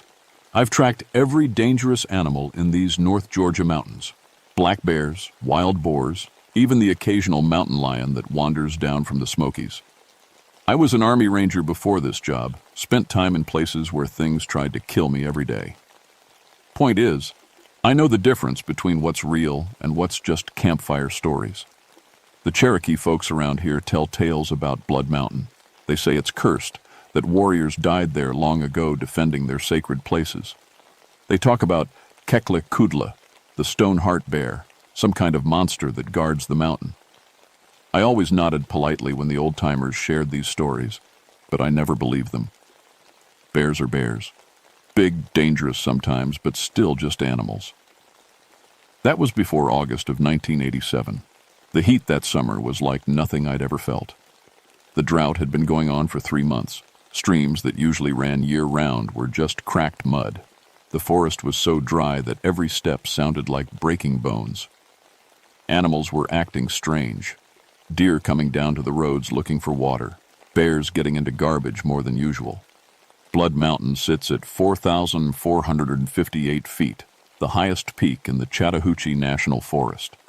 It's 25 miles from the nearest town, connected only by old logging roads that most folks don't even know exist. No cell phone towers reach that far back. When you're up there, you're truly alone. I was stationed at the ranger office in Dahlonega when the first call came in. A hiker had found what was left of a campsite near the mountain's base. The family that had been camping there was, well, let's just say we needed dental records to identify them. The investigating officer said it looked like a bear attack, but he seemed shaken up about something.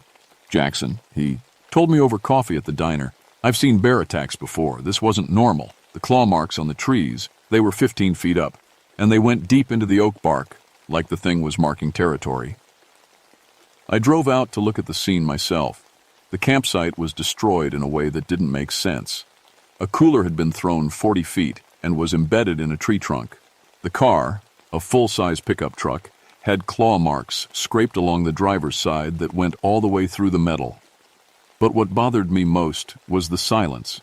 Usually the forest is full of sounds, birds, insects, squirrels chattering. This place was dead quiet. Even the wind seemed afraid to make noise. I measured the claw marks, 8 inches from top to bottom, and they went 2 inches deep into solid granite. I'd seen plenty of bear sign in my time, but the biggest black bear leaves maybe 4-inch claw marks, and they can't scratch stone like that. My supervisor assigned me to track whatever had done this. Probably just a big boar got into some trash and went crazy, he said.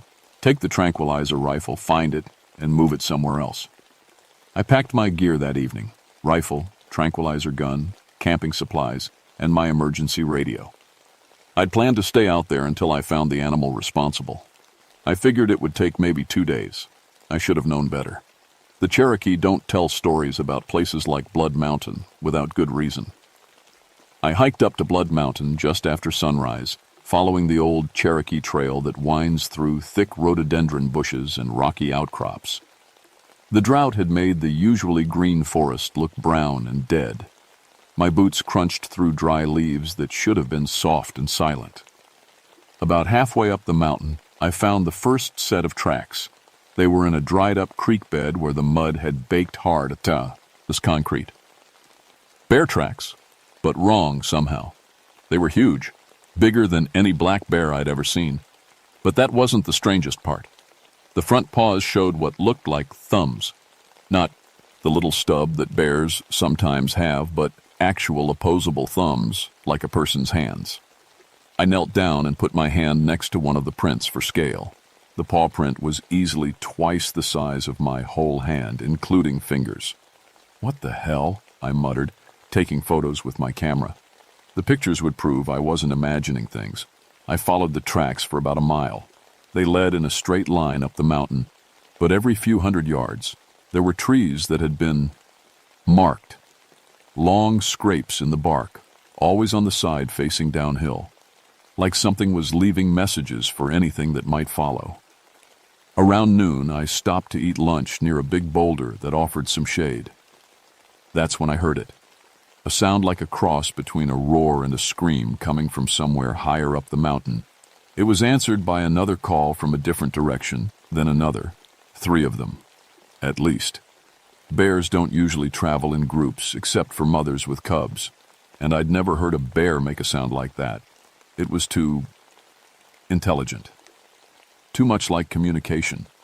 I packed up my lunch and kept climbing, but now I had the tranquilizer rifle ready in my hands instead of slung over my shoulder. The trail got steeper as I climbed higher. Blood Mountain is all rocky ledges and thick patches of mountain laurel that make it hard to see more than 20 feet in any direction. Perfect place for something big to hide. I was pushing through a particularly thick patch of bushes when I smelled it. A scent like wet dog mixed with something wild and musky. Fresh scent, maybe minutes old. That's when I noticed the silence again. No birds, no insects, nothing. Just my own breathing and heartbeat. I froze, listening. Somewhere behind me a stick broke. I turned around slowly, rifle ready. Nothing there but empty forest. But the feeling of being watched was so bad. Oh, strong it made my skin crawl. Another stick broke, this time to my left. Then another to my right. "Okay," I said out loud, mainly to hear my own voice. "Just a curious bear. I'll make some noise and it'll move along." I banged my rifle butt against a tree trunk 3 times.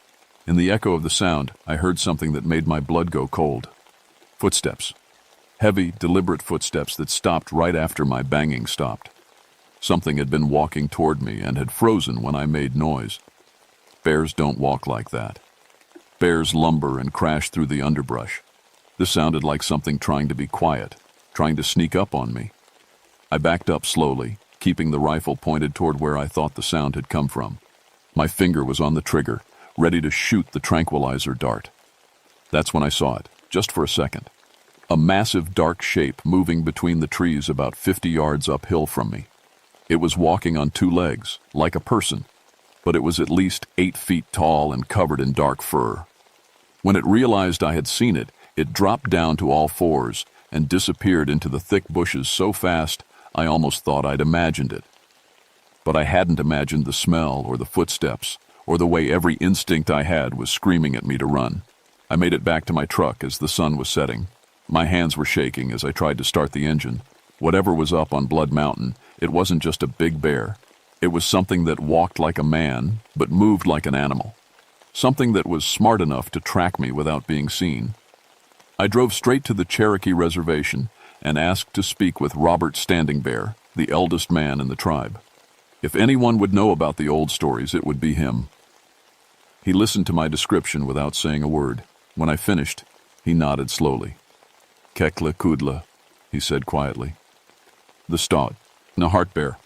We told you white folks to stay away from that mountain, but you never listen."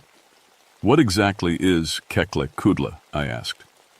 "A warrior who broke sacred laws. The spirits turned him into a bear, but left his human mind intact.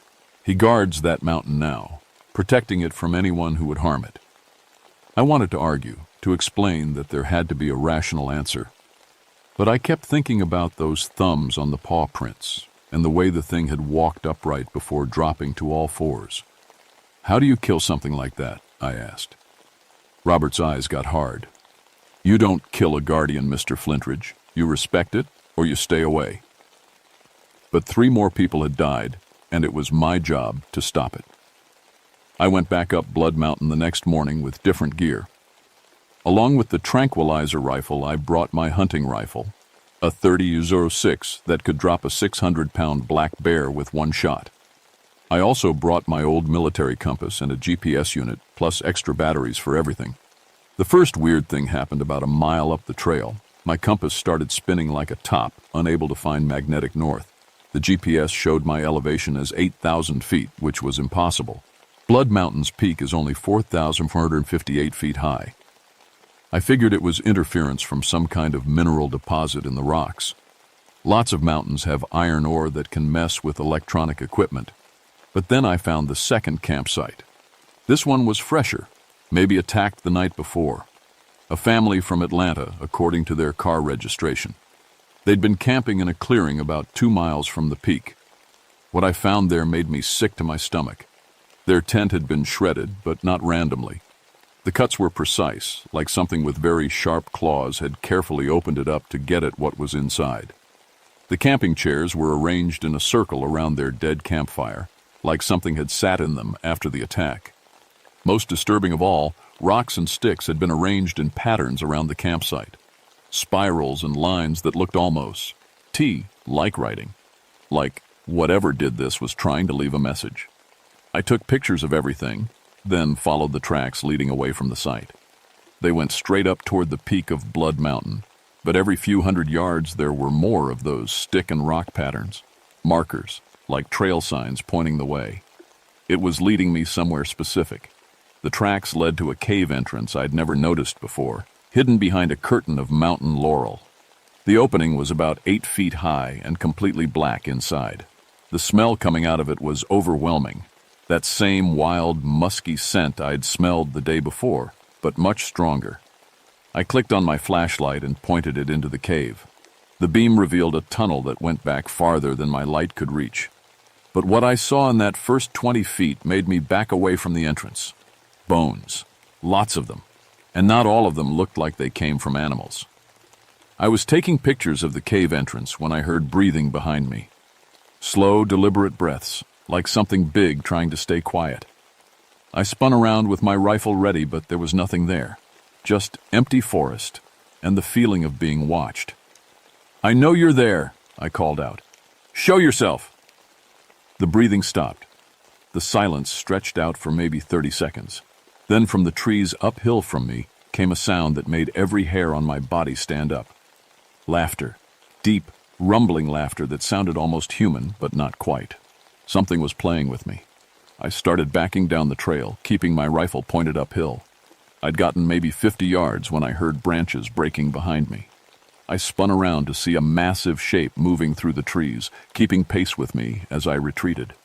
It was following me, but staying just out of clear sight. Every time I stopped, it stopped. When I started moving again, it started moving. This went on for over a mile. Whatever was tracking me was smart enough to use the thick forest for cover, but it wanted me to know it was there. It was herding me, keeping me moving in the direction it wanted me to go. I realized I wasn't going back to my truck. I was being driven deeper into the forest, toward parts of Blood Mountain I'd never explored. The sun was getting low when I finally saw it clearly. I'd stopped to rest near a rocky outcrop, and it stepped out from behind a tree about 100 yards uphill from me. It was at least 12 feet tall when standing upright. Its fur was dark brown with silver streaks like an old bear, but its body was wrong. Too lean, too muscular. Its front paws definitely had thumbs, and it held them like hands rather than paws. But the worst part was its eyes. They were intelligent. Human intelligent. It looked at me with the calculating stare of something that was thinking, planning. It tilted its head, studying me like I was a puzzle it was trying to solve. Then it opened its mouth and spoke. Not words exactly, but sounds that had the rhythm of speech, like it was trying to talk, but couldn't quite remember how. I raised my rifle and aimed right at its chest. At that distance, I couldn't miss. "Stay back," I yelled. "I don't want to hurt you, but I will if I have to." It made that laughing sound again. Then it turned and walked away, moving upright like a person until it was out of sight.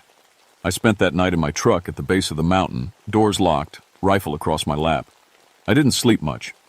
Every time I started to doze off, I'd hear something moving around outside. Footsteps circling the truck, branches scraping against the windows. When morning came, I found paw prints in the dirt all around my vehicle.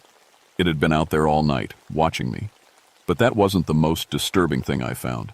Scratched into the dirt next to the driver's door were symbols.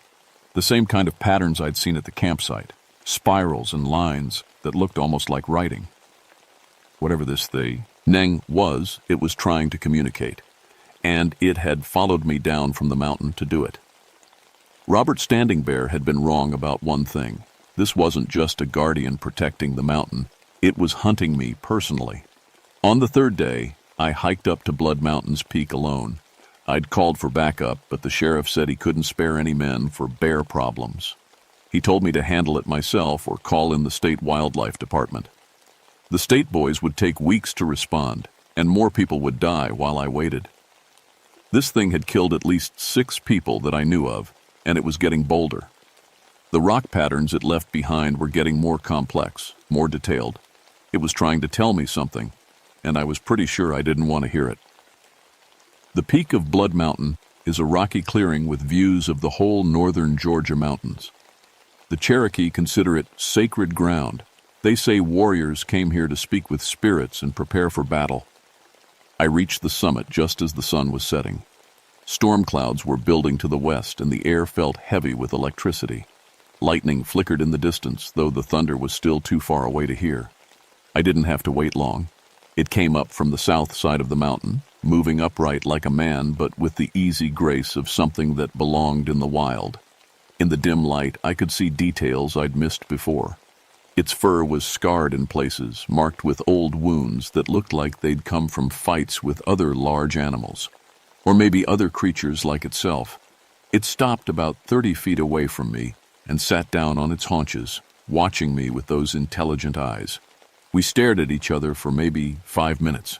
The storm was getting closer. I could hear thunder rumbling in the distance. Then it spoke. Not the half sounds I'd heard before, but actuate. All words in what sounded like Cherokee. I don't speak Cherokee, but I knew someone who did. Robert Standing Bear had taught me a few phrases when I'd first started working in the forest. The ute thing was saying something that sounded like a shocky, enemy, or stranger. I'm not your enemy, I said, though I kept my rifle ready. I just want the killing to stop.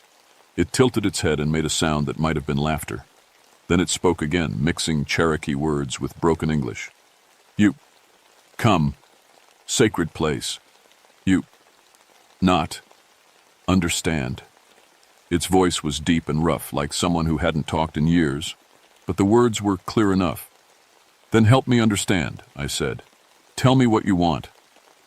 Lightning flashed overhead, and in that brief moment of bright light, I saw something that changed everything. Around the creature's neck was a cord with what looked like military dog tags hanging from it. You were a soldier, I said. Like me. It nodded slowly. Then it stood up to its full height, easily 12 feet tall, and began to change. Not physically. It stayed the same massive, bear-like creature, but the way it held itself changed. The way it moved. Suddenly it wasn't moving like a wild animal anymore. It was moving like a soldier. It began to circle me, and I recognized the movement pattern. It was using infantry tactics, trying to get behind me while staying out of my line of fire. This thing had military training. Vietnam? I asked, turning to keep it in sight. Another nod. Cherokee Regiment, Special Forces? It stopped moving and looked directly at me. Then it spoke more clearly than before. Staff Sergeant, Joseph, Crow Feather, 1st Battalion. The name hit me like a punch to the gut. I'd heard of Joseph Crow Feather. He'd been reported missing in action in 1968, somewhere in the mountains along the Vietnamese border. They'd never found his body. How long have you been up here? I asked. Since I came home, it said. Tried to purify myself. Old ways. Broke. Sacred laws. Thunder crashed overhead, and rain started to fall, heavy drops that turned the rocky ground slippery. What sacred laws? It moved closer, and I could see tears in those 2 human eyes. Killed. Innocents. Civilians. Children. Its voice broke. Cannot live with what I did. Came here to ask spirits for death. I was beginning to understand. Joseph Crow Feather had come home from Vietnam carrying guilt that was eating him alive. He'd come to Blood Mountain, a sacred place where Cherokee warriors had always come to deal with spiritual problems. But instead of finding peace, something had happened to him. The spirits changed you, I said. Punishment, it said. Cannot die, cannot live, trapped between. Lightning struck somewhere close by, and the whole mountain shook with thunder. In the flash of light, I could see that the creature was crying. You want me to kill you, I realized. Need warrior's death, honorable combat, only way to break curse. It dropped to all fours and began moving toward me, but slowly, giving me time to raise my rifle. You could have killed me any time in the last 3 days, I said. You've been trying to get me to fight you. Need worthy opponent, another warrior. You understand. Honor. I aimed my rifle at its chest. At this distance, even if the .30-06 couldn't kill it, the impact would hurt. But looking into those tortured eyes, I understood what Robert Standing Bear had meant about respecting the Guardian. I won't murder you, I said, lowering the rifle. But I'll fight you fair and square, hand to hand. If you beat me, you'll have earned your warrior's death. If I beat you, maybe we can find another way to break the curse. The creature that had been Joseph Crow Feather considered this. Then it nodded and stood upright.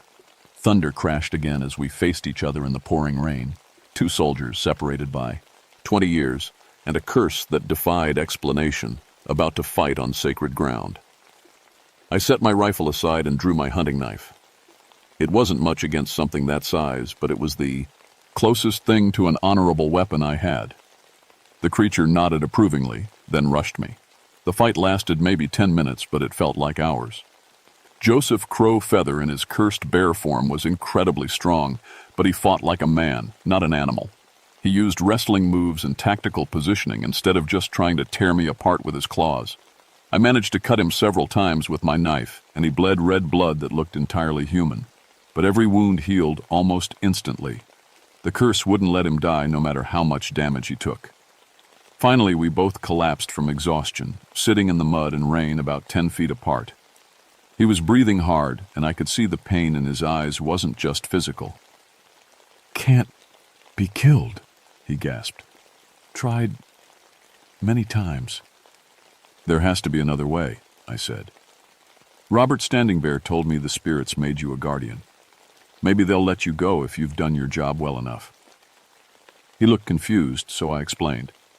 You've been protecting this mountain for almost 20 years, keeping people away who might harm it. Maybe that's enough. Maybe you've paid your debt.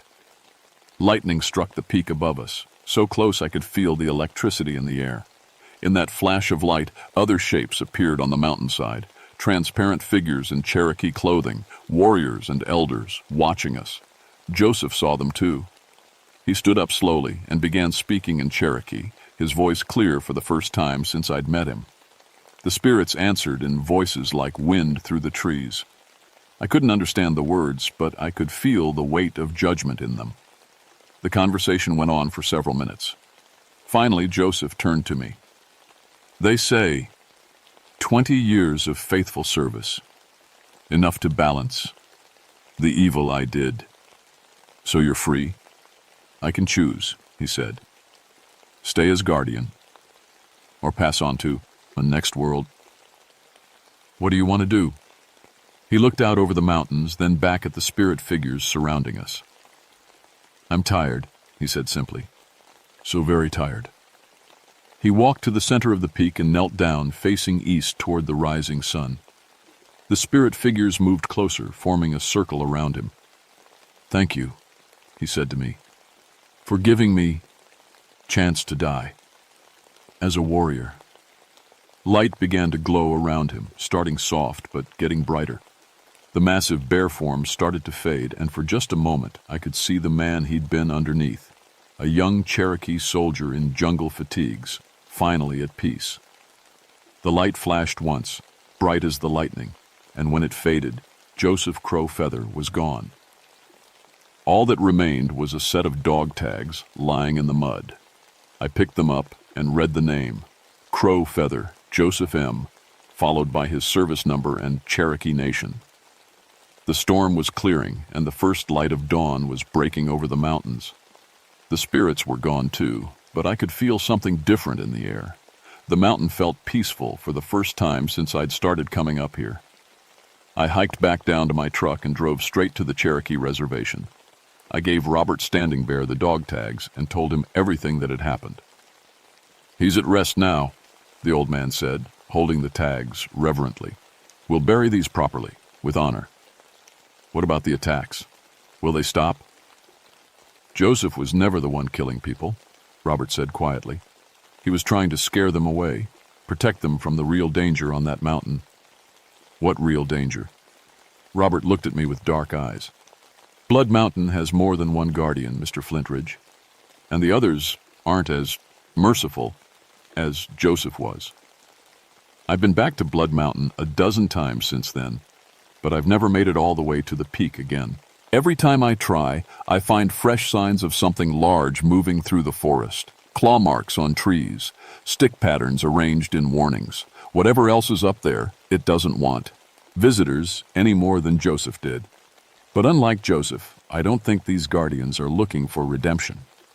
The official report blamed the deaths on an unusually aggressive black bear that appears to have left the area. My supervisor was satisfied, the sheriff was satisfied, and the state wildlife department didn't need to get involved. But I know the truth, and sometimes, late at night when I'm patrolling other parts of the forest, I wonder about the stories the Cherokee tell about other sacred mountains. Places like Brasstown Bald and Mount Yonah. Places where other warriors might have gone seeking spiritual cleansing and found something else entirely. The mountains of North Georgia hold secrets older than our history books record. Most of the time, those secrets stay buried. But sometimes, when people push too far into places they shouldn't go, the mountains push back. If you ever find yourself hiking in Cherokee country, pay attention to the stories the old folks tell.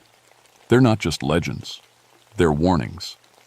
And if you see stick patterns arranged in spirals, or find claw marks too high up on the trees, or notice that the forest has gone completely silent around you, take the hint, turn around, and walk away. Some guardians are more understanding than others. My name is Rebecca Ashgrove, and I've been a ranger on Roan Mountain for 11 years now. People think being a park ranger is all about helping lost hikers and putting out campfires, but up here on the Tennessee-North Carolina border, my real job is protecting something much more fragile, the plants that grow nowhere else on Earth.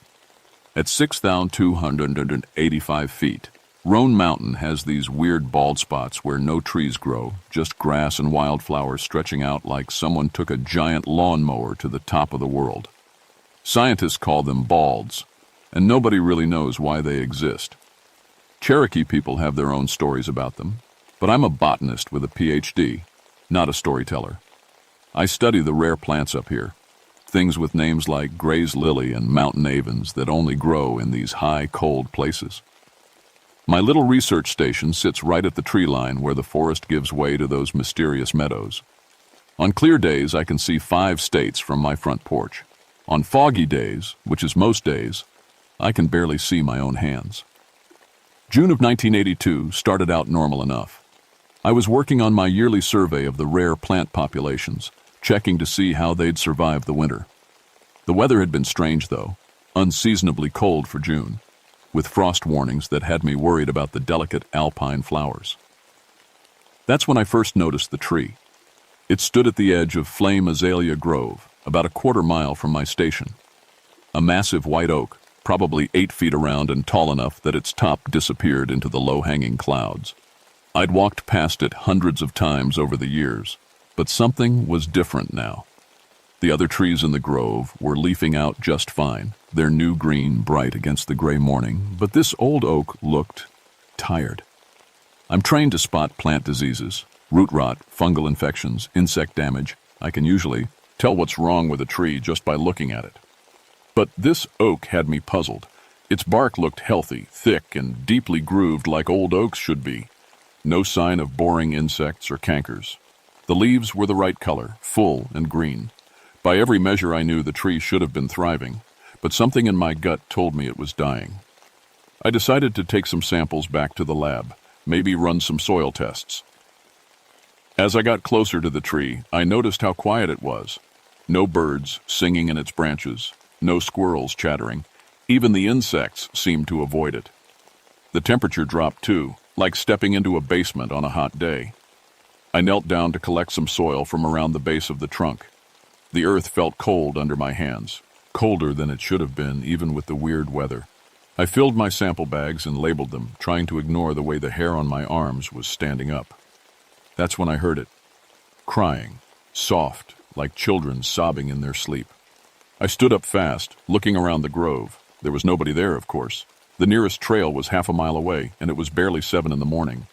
Who would bring kids up here this early, especially in weather like this? The sound came again, definitely crying, but muffled, like it was coming from underground. I told myself it was just wind in the branches, maybe an animal I didn't recognize. Mountain lions can make sounds like screaming babies when they're hunting. I'd heard that before, but this was different. This sounded human. I packed up my gear quickly and headed back to the station. I had soil samples to analyze, and that would give me something concrete to work with. Science, facts, things I could measure and understand. I didn't sleep well that night. Every time the wind picked up, I thought I heard that crying again. The soil samples made no sense. I ran the tests through ours. 3 times thinking my equipment was broken. The pH readings were all over the place. Acidic in some spots, alkaline in others, sometimes both in the same sample. The temperature readings were even weirder. Soil that I'd collected in direct sunlight was registering as nearly frozen, while samples from shaded areas showed normal temperatures. I called my friend Tom Bradley, a soil scientist at the university. "Tom, I need you to walk me through something. I've got soil samples that are reading impossible numbers." "Define impossible," he said. "I've got samples taken 10 feet apart showing pH differences of nearly 3 points, temperature variations of 20 degrees, and the mineral content." I looked at my notes. One sample shows almost no organic matter, like it's been burned. The sample right next to it shows organic levels off the charts, like something's been composting there for decades. Tom was quiet for a minute. "Rebecca, are you sure you didn't mix up your sample bags?" "I'm sure. I've been doing this for 11 years.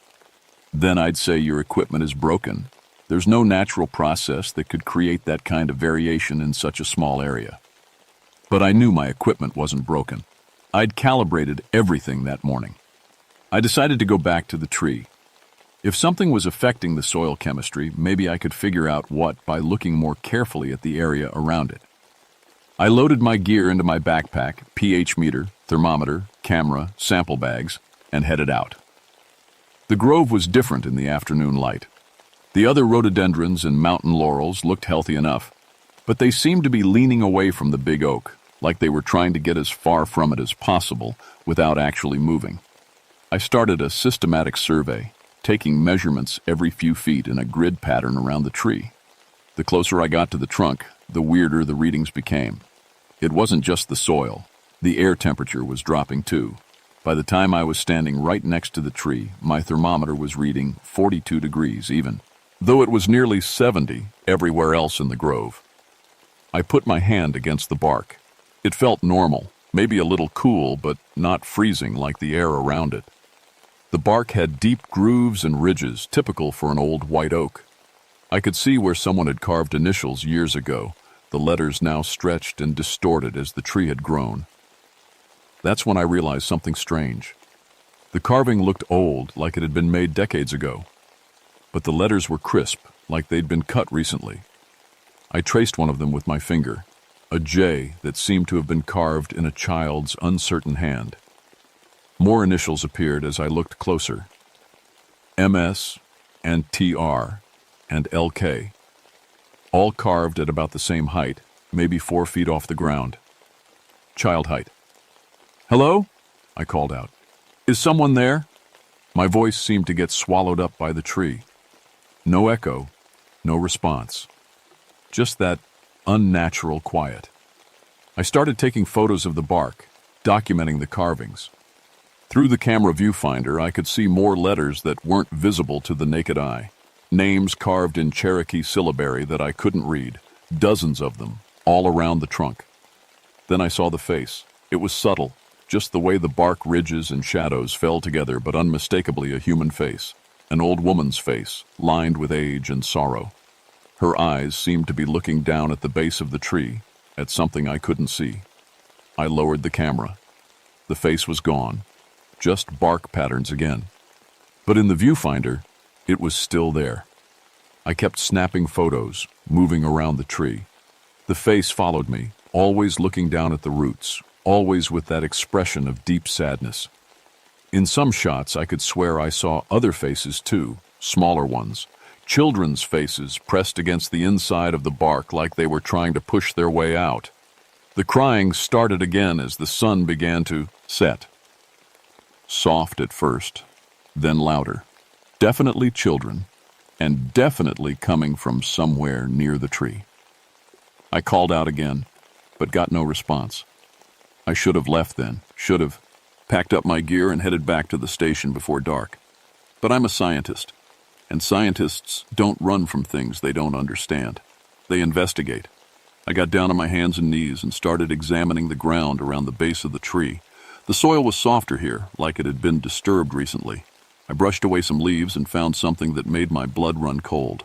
A small moccasin, made of worn leather and decorated with tiny beads. It looked old, really old, but it was in perfect condition like it had been buried yesterday. I picked it up with shaking hands. It was sized for a child, maybe 7 or 8 years old. That's when the temperature really dropped.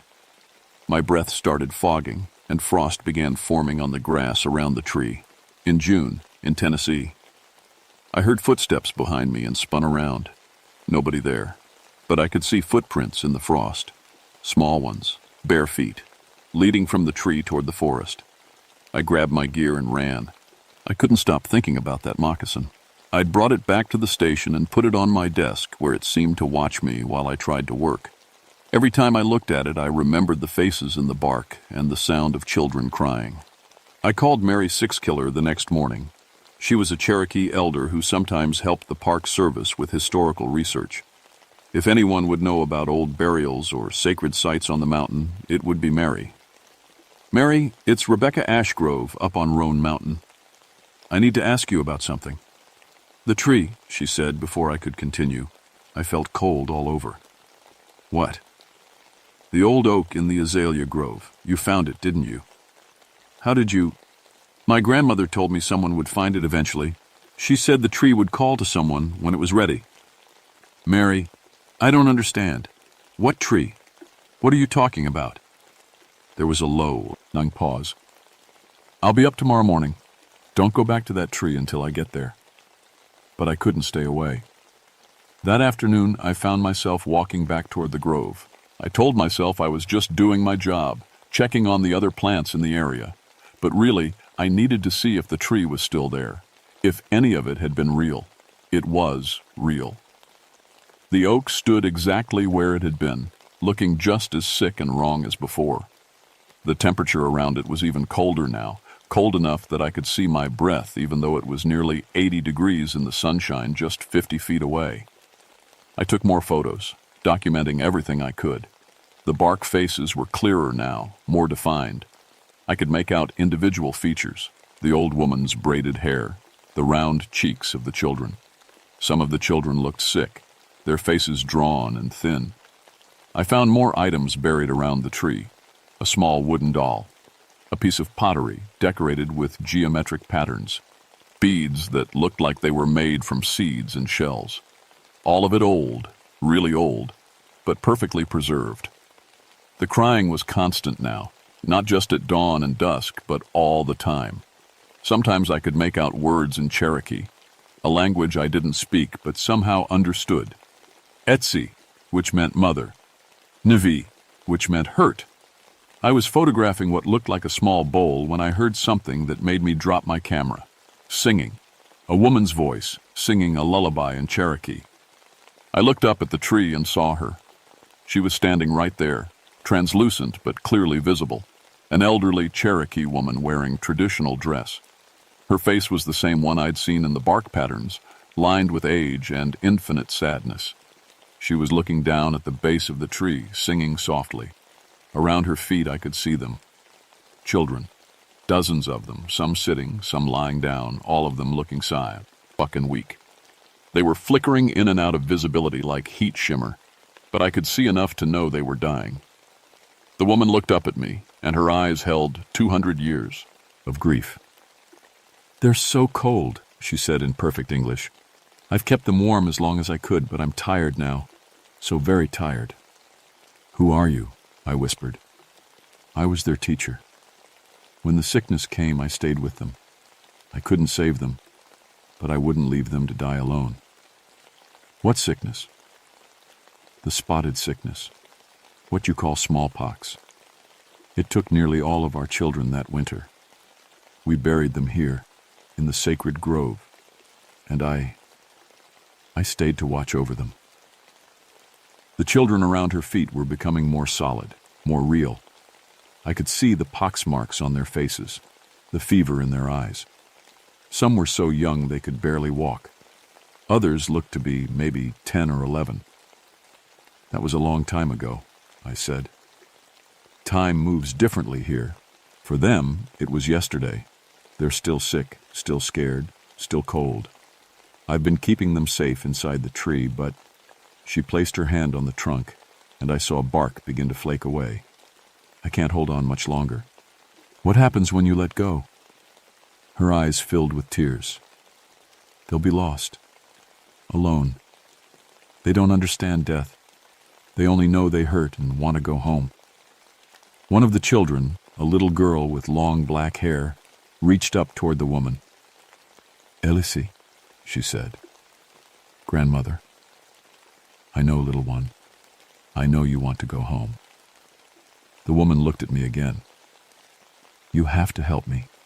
You have to help me let them go. I don't know how. Mary knows. Mary's grandmother was my sister's daughter. She knows the old ways." The grove around us was changing. The other trees were withering, their leaves turning brown and falling. The temperature was dropping fast, and I could see ice forming on the branches. Whatever was happening, it was spreading. "You're killing the forest," I said. "Not by choice. Death follows the children wherever they go. They don't understand how to rest. They only know how to suffer." I backed away as the cold intensified. The children were becoming more solid, more present. Some of them started to stand up, reaching toward me with small hands covered in pox sores. "Help us," they whispered in voices like wind through dead leaves. "We want to go home." I ran again. But this time, I heard them following. Mary Sixkiller arrived before dawn, driving her old truck up the fire road as far as it would go. She was a small woman in her 70s, but she moved through the forest like she belonged there. She carried a leather bag and wore a dress decorated with traditional ribbon work. "Show me," she said without any greeting. I led her to the grove, expecting to have to explain everything.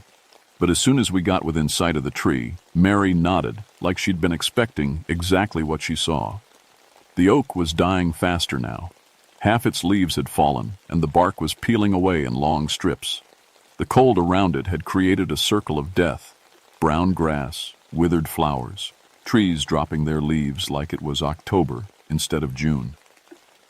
"Adahi was my great-great-grandmother's sister," Mary said quietly.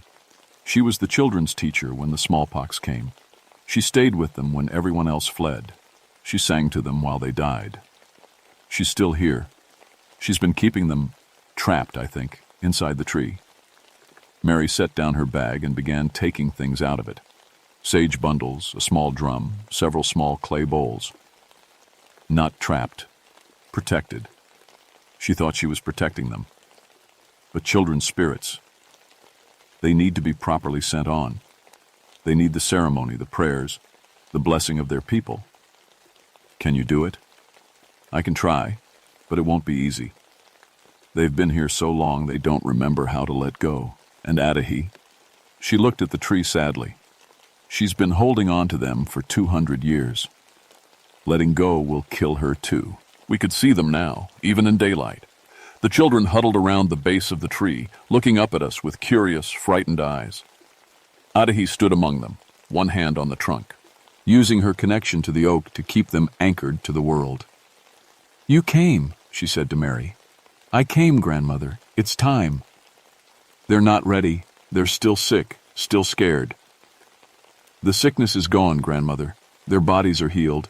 It's only their spirits that remember the pain. Mary lit the sage bundle and began to sing, a low chant in Cherokee that seemed to resonate in my bones. The children looked toward the sound, curious. Tell them, Mary said to me, in English. Tell them they're safe now. Tell them the sickness is gone. I knelt down so I was at eye level with the children. Up close I could see they weren't as sick as they'd appeared. The poxmarks were fading, and their eyes were becoming clearer. You don't hurt anymore, I said softly. The sickness is gone. You're safe. A little boy, maybe 6 years old, reached out to touch my hand. His fingers felt warm, not cold like I'd expected. Are we going home now? He asked. Yes, you're going home. Mary's singing grew stronger, and she began to beat the small drum in a steady rhythm. Adahi, you have to let them go. You have to let yourself go. I can't. Who will watch over them? Their families are waiting for them on the other side. They're real families. You've done your job, grandmother. You kept them safe until help could come. But now it's time. The tree shuddered and more bark fell away. I could see that the trunk was hollow inside, carved out by 2 centuries of spiritual energy. The children had been living inside it, in a space that existed somewhere between life and death. I'm scared, one of the girls whispered. Mary switched to English. Don't be scared, little one. Death is just another journey. Your mothers and fathers are waiting for you. Your grandmothers and grandfathers who went before. The temperature around the grove began to warm. The ice on the branches melted and green returned to the grass. One by one, the children began to stand up. I can see them, the little boy said, looking at something I couldn't see. I can see my mama. Go to her, Mary said. Go home. The children began to walk away from the tree, not into the forest, but into something else, somewhere else. They flickered like candle flames, and then were gone. All except one. A girl about 10 years old who hung back, looking at Adahi. Come with us, teacher, she said. Adahi shook her head. I have to stay. I have to guard the tree. Why? It was such a simple question, asked with a child's innocent directness. Adahi stared at the girl for a long moment, then looked at the hollow, dying oak. I don't remember. Come with us, the girl said again, reaching out her hand. Adahi looked at Mary, then at me, then back at the child. Slowly she reached out and took the girl's hand. Yes, she said. I think it's time to go home. They walked away together, fading like morning mist. The last thing I heard was Adahi's voice singing a Cherokee lullaby that sounded like peace itself. The oak stood empty now, its hollow trunk like an open doorway to nothing. Then, as we watched, it simply crumbled. 200 years of holding on to the impossible finally caught up with it, and it collapsed into itself, becoming nothing more than a pile of rotting wood. But around the place where it had stood, new growth was already beginning. Tiny green shoots pushing up through the earth, life returning to the grove. The official report listed the oak's death as climate stress exacerbated by age-related decline. I recommended that the grove be designated as a research preserve to protect the unique ecosystem recovering there. I never told anyone what really happened. Who would believe it? But I kept the artifacts I'd found, the moccasin, the beads, the wooden doll. I donated them Taj, the Cherokee Museum, with a note about where they'd been discovered. The curator told me they were consistent with items from a late 18th century burial site. Mary and I became friends. After that, she taught me some Cherokee words and told me stories about the old days. She said there were other trees on the mountain, other places where spirits lingered because the proper ceremonies had been forgotten or ignored. The mountain remembers everything, she said. Every death, every birth, every prayer. Sometimes the memories get stuck, and they need help moving on. I stayed on Roan Mountain for another 15 years, eventually becoming the head botanist for the entire state park system. I learned to recognize the signs, places where the temperature dropped for no reason, where animals wouldn't go, where plants grew in impossible patterns. I found 7 more trees over the years. A massive hemlock where a Cherokee warrior had died, defending his village. A twisted pine that held the spirit of a woman who'd frozen to death in a blizzard. Each time, Mary helped me perform the proper ceremonies. Each time, new life followed. Mary passed away in 1997, but before she died, she taught her granddaughter the old ways. Sarah Sixkiller carries on the work now, helping lost spirits find their way home. The grove where the mourning tree stood is healthy now, full of rare plants and singing birds. Botanists come from all over the world to study the unusual biodiversity there. They find it fascinating how many species have returned to an area that was nearly barren just 20 years ago. They don't know that the soil is rich with the ashes of children who finally found peace. I retired from the Park Service in 2000, but I still live on the mountain. Sometimes, when the wind is just right, I can hear singing coming from the forest. Cherokee lullabies carried on the breeze. But they sound happy now, not sad. They sound like home. The Cherokee say that children who die young become helpers, spirits who guide other children through difficult times. I like to think that's true. I like to think those kids are still up there somewhere, not trapped anymore, but free to wander the mountain they loved, keeping other lost souls company until it's time for everyone to go home. And if you ever find yourself on Roan Mountain, if you come across a place where the air feels heavy and the animals won't go, remember this. Respect the dead, especially the children. They've been waiting longer than you can imagine for someone to help them find their way. Some trees remember everything. Some trees hold on to love and loss until someone helps them let go. Listen carefully, and they'll tell you their stories. Just be prepared to help them write the ending.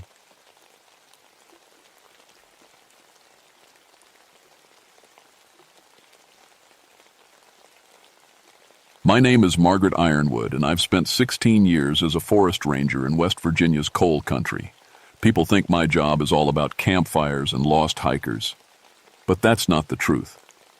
Most of my work happens in the dark places where old mines cut into the mountains like infected wounds. I grew up in a coal family. My daddy worked the mines until black lung took him when I was 12. My brothers followed him down into the earth, and one by one, they either died or moved away.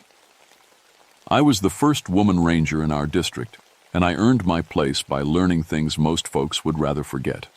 How to read the signs of a mine ready to collapse, how to detect deadly gases, how to seal shafts so they stay sealed forever. The miners who still worked the active sites would tell stories sometimes. Old stories about voices in abandoned tunnels, about women crying in shafts that had been empty for 50 years. I never believed any of it. When you spend your days dealing with real dangers, methane gas, unstable timber, cave-ins that could bury you alive, you don't have time for ghost stories. That was before Copperhead Ridge. February of 1974 was the coldest winter I'd ever seen. Snow piled up past the windows of my truck, and the temperature dropped to 15 below. The whole forest felt dead, wrapped in ice and silence. That's when the earthquake hit. Not a big one, just enough to shift things underground. Just enough to crack open something that should have stayed sealed. The call came in on a Tuesday morning. My supervisor's voice crackled through the radio static. "Margaret, we need you to check Copperhead Ridge. Seismic activity may have opened the main shaft." I knew that mine. Everyone in the county knew it. 47 men died there in 1923 when a gas explosion tore through the tunnels. The whole complex had been sealed with concrete and steel 50 BCC 1 year ago. Nothing should have been able to open it, but something had. I loaded my truck with everything I'd need. Gas detectors, emergency breathing gear, concrete mix, steel plates. The drive took 2 hours through mountain roads that barely deserved the name. When I finally reached the ridge, I could see the problem right away. The main entrance gaped open like a mouth. Chunks of concrete lay scattered in the snow, and I could see the old steel rails disappearing into the darkness. The opening was big enough to walk through, which meant it was big enough for someone to get hurt. Or worse. I parked my truck and grabbed my equipment bag. The first thing I did was test the air at the entrance. My gas detector should have been screaming warnings about methane or carbon monoxide. Instead, it gave readings I'd never seen before. The temperature gauge showed the air inside the mine was 30 degrees colder than outside, even though that was impossible. That's when I heard it for the first time. A woman crying. The sound drifted up from somewhere deep in the mine, faint but clear. It wasn't the wind. I knew what wind sounded like in old shafts. This was human. This was grief so deep it seemed to come from the mountain itself. I stood at that entrance for 10 minutes, listening. The crying never stopped, never changed. It just went on, like whoever was making it had been weeping for 50 years. "Hello?" I called into the darkness. "Is someone down there? This is Forest Service. I'm here to help." The crying stopped. Silence filled the mine shaft, so complete I could hear my own heartbeat. Then, from somewhere impossibly far below, I heard footsteps. Slow, careful footsteps, like someone walking through the dark, walking toward me. I should have left right then, should have called for backup and waited for the mining safety team. But those footsteps sounded. It like someone was lost down there, maybe hurt. My job was to help people, even if it meant going into places that scared me. I clicked on my headlamp and stepped into the mine. The air hit me like a slap. It wasn't just cold. It was wrong. It smelled of old coal dust and something else, something sweet and rotten that made my stomach turn. My footsteps echoed off the tunnel walls as I followed the main shaft deeper into the mountain. The old rail tracks were still there, buried under decades of dust and debris. My headlamp beam picked out support timbers that looked ready to collapse and walls that wept with moisture. Every few steps I stopped to check my gas detector, but the readings stayed strange. No dangerous gases, just that impossible cold. I'd gone maybe 100 yards when I saw them. Footprints. Fresh footprints in the dust, leading deeper into the mine. But they were wrong. The dust in this tunnel should have been untouched for 50 years, and these prints looked like they'd been made yesterday. They were small, like a woman's shoes, with a strange shape I didn't recognize at first. Then I realized what I was looking at. The heel prints were deep and narrow, old-fashioned shoes, the kind women wore in the 1920s. "Ma'am," I called out, "can you hear me? I'm a forest ranger. I'm here to help." My voice bounced off the tunnel walls and faded into silence. But somewhere ahead, I heard something move. Something that sounded like fabric rustling, like a dress dragging across stone. I followed the prints deeper into the mine. The main tunnel split into smaller passages, and I had to choose which way to go. The footprints led down the left passage, so that's where I went. My headlamp showed more of the same, rotting timber, crumbling walls, and that dust that should have been undisturbed. That's when I found the first piece of cloth. It was snagged on a broken timber about chest high, like someone had brushed past it in the dark. The fabric was old and faded, but I could still make out the pattern. Small flowers on a background that might have been blue once. It looked like it came from a dress, an old dress, a maternity dress. I stared at that scrap of cloth for a long time, trying to make sense of it. How did fabric from the 1920s end up fresh enough to catch on splintered wood? How were there footprints in 50-year-old dust? The crying started again. This time it was closer, much closer. It echoed from somewhere up ahead, a sound full of such sadness that it made my chest hurt. But there was something else in it now. Urgency. Like whoever was crying was trying to tell me something important. I kept following the prints. The tunnel sloped downward, taking me deeper into the mountain. My headlamp beam seemed weaker somehow, like the darkness was pushing back against it. The walls closed in on both sides until I had to walk single file between them. That's when my equipment started acting up. My gas detector began giving off random beeps, showing readings that made no sense. My radio crackled with static so loud I had to turn it off. Even my headlamp flickered, casting weird shadows that seemed to move on their own. I was maybe 300 yards into the mine when I saw her. Just for a second, at the edge of my headlamp beam. A woman in a long dress, standing with her back to me. Her hair was pinned up in an old-fashioned style, and her dress reached almost to the floor. She stood perfectly still, like she was listening to something I couldn't hear. "Ma'am," I called out, hurrying toward her. "Wait. You need to come with me. This mine isn't safe." But when my light reached the spot where she'd been standing, there was nothing there. Just empty tunnel and that strange cold air. The footprints continued past where I'd seen her, leading even deeper into the mountain. I was starting to understand that something was very wrong with this place. The smart thing would have been to leave, to come back with a full team and proper equipment. But that woman, whoever she was still down there somewhere, still in danger. I kept going.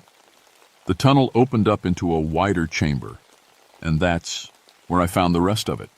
Scattered across the floor like someone had dropped them while running, more pieces of cloth, an old hair ribbon, and something that made my blood turn cold. A baby's rattle, old and tarnished, but still recognizable. It was covered in coal dust, like it had been down here for decades. I picked it up with shaking hands. The metal was cold enough to burn my fingers, and when I moved it, it made no sound, like whatever was inside had long since turned to dust. That's when the mind started talking to me. From somewhere deeper in the tunnels, I heard voices. Not just the crying woman, other voices, men's voices, calling out words I couldn't quite understand. They sounded far away and muffled, like people shouting through water. But they were getting closer, and they sounded scared. I should have run then. Every instinct I had was screaming at me to get out of that mine and never come back. But those voices, they sounded like people in trouble, people who needed help. I clicked on my backup flashlight and kept going deeper. The tunnel system was bigger than I'd thought. Passages branched off in all directions, and I could feel air moving through them like the mountain was breathing. The voices seemed to come from everywhere at once, echoing off the walls until I couldn't tell which direction they were coming from. My gas detector had given up entirely, just beeping randomly like it was broken. The cold was getting worse, too. I could see my breath in the beam of my flashlight, and my fingers were going numb even inside my gloves. That's when I met Pete Colson. I found him in a side passage, hunched over a pile of old mining records. He was wearing a hard hat with a carbide lamp, like miners used to wear decades ago. When my light hit him, he looked up with eyes that seemed too bright in the darkness. "You shouldn't be down here," he said. His voice sounded strange, like it was coming from far away. Not with her walking the tunnels again. "Who are you?" I asked, keeping my flashlight trained on him. "How did you get down here?" "Pete Colson," he said, standing up slowly. "I've been researching the 1923 disaster for 30 years. When the earthquake opened the mine, I had to come see for myself." He didn't look like any researcher I'd ever met. His clothes were old, patched in places, and covered with coal dust like he'd been down in the mines for days. But his eyes were sharp and intelligent, and he seemed to know things about this place that I needed to understand. "Tell me about the disaster," I said. Pete laughed, but there was no humor in it. 47 men died when gas ignited in the main shaft. But that's not the whole story. There was a woman down here too, Mary Ellen Guthrie. She was pregnant, hiding in the mine because her husband beat her. When the explosion happened, she tried to save the trapped miners. What happened to her? She died trying, Pete said, but not before she got 3 men out. Crawled through collapsed tunnels, breathed poison gas, did things that should have been impossible. They found her body 3 days later, still trying to dig through a cave-in with her bare hands. The crying started again, closer than ever. It seemed to be coming from the walls themselves now, like the mountain was weeping. "She's still down here," Pete whispered. "Still trying to save people who died 50 years ago. Still doesn't understand that she failed." "She didn't fail," I said. "You just told me she saved 3 men." Pete's eyes went wide. Nobody ever told her that. She died thinking she'd failed them all. The temperature dropped another 10 degrees in the space of a heartbeat. My breath came out in white clouds, and frost began forming on the tunnel walls. From somewhere deeper in, the mine, I heard footsteps again. Lots of footsteps, like a whole group of people walking through the dark. "She's bringing them back," Pete whispered. "The miners who died. She thinks if she can gather them all together, she can save them this time." That's when the lights went out. Both my flashlight and headlamp died at the same time, plunging us into darkness so complete it felt solid. I fumbled for my backup light, but before I could find it, the tunnel filled with a different kind of light. A pale, cold glow that seemed to come from the walls themselves. In that ghostly light, I saw them.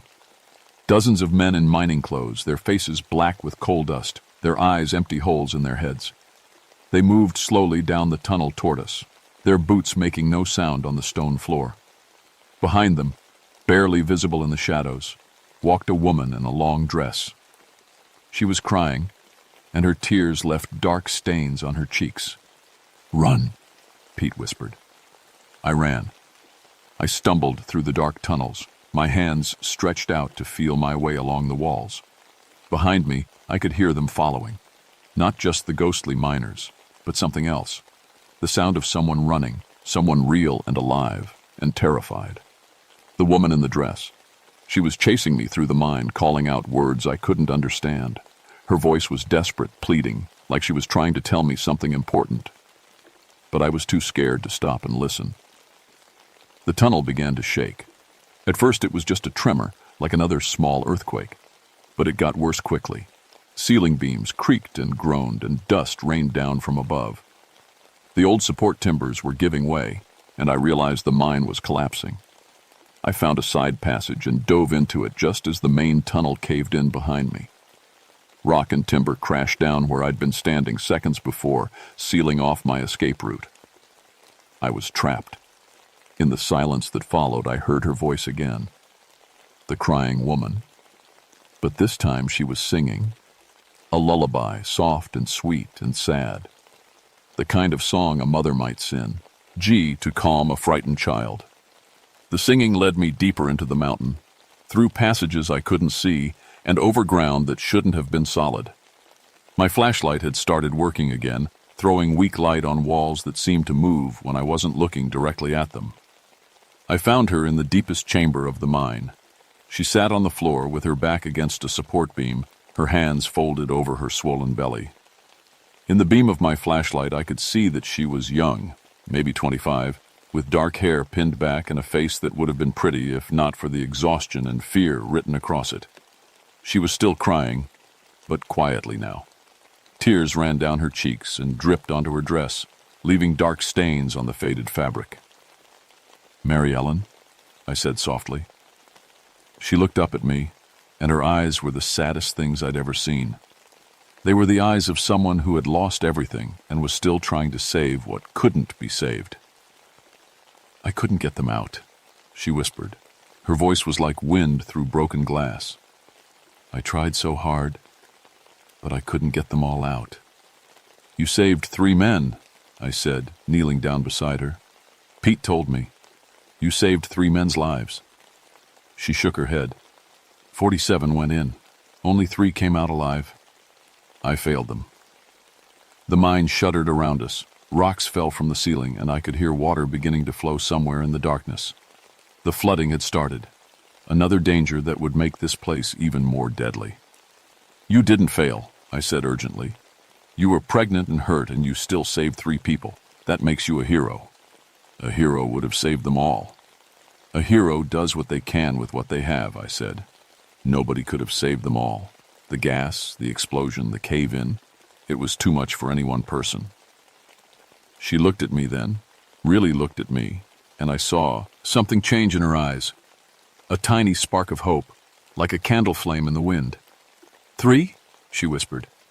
3, I said firmly.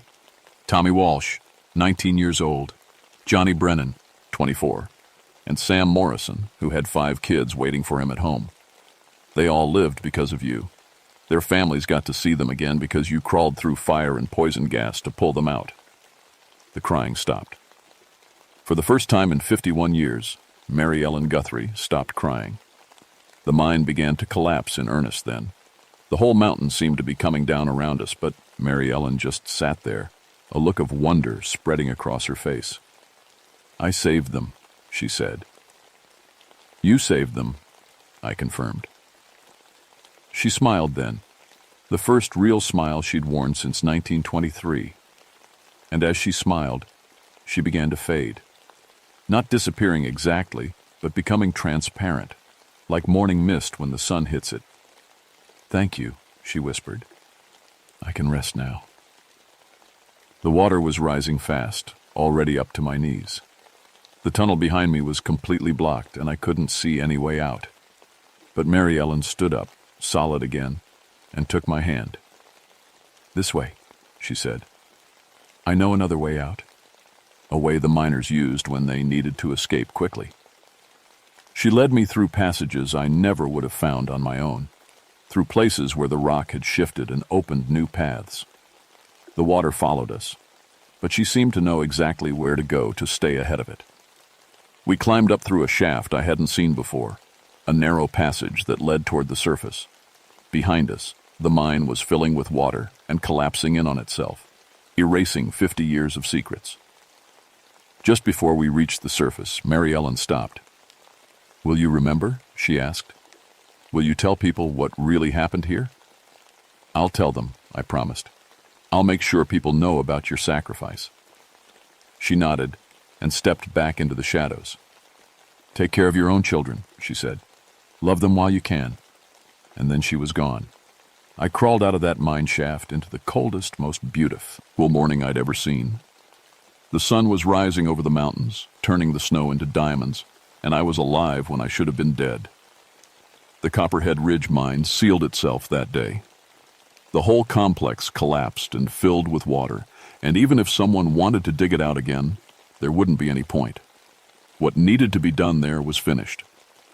I spent 3 days in the hospital recovering from hypothermia and shock. When I told people what happened, most of them figured I'd hit my head in the collapse and imagined things. Cave-ins can do that to people, make them see and hear things that aren't there. But Pete Colson never came out of that mine. The rescue teams never found his body, and when I asked around, nobody in the county had ever heard of a mining researcher by that name. I think maybe he'd been down there longer than he told me, maybe a lot longer. I went back to work after a week, but something had changed in me. I started researching other mining disasters throughout the region, and what I found made my skin crawl. Similar stories from other abandoned mines, voices in sealed shafts, women crying in places where no women should be. Mary Ellen wasn't the only one still walking the tunnels. I began a new project, working with local communities to create memorials at disaster sites, small monuments with the names of everyone who died and everyone who tried to save them. It's become my life's work now, making sure people remember the sacrifices made in these mountains. Sometimes when I'm working at a new site, I hear them, the voices of people who died trying to help, who are still trying to help. I always stop what I'm doing and say their names out loud, tell them they did enough, that they can rest now. Usually it works, but not always. There are places in these mountains where the grief runs too deep, where the guilt is too strong. Places where people are still trying to save lives they couldn't save 50 years ago. And sometimes, if you listen carefully on quiet nights, you can still hear them crying. That's why I'm telling you this story. If you ever find yourself near an old mine shaft, if you ever hear voices calling from the darkness, remember what I learned in Copperhead Ridge. Some people die trying to save others, and that makes them heroes. But heroes need to be told when their job is done.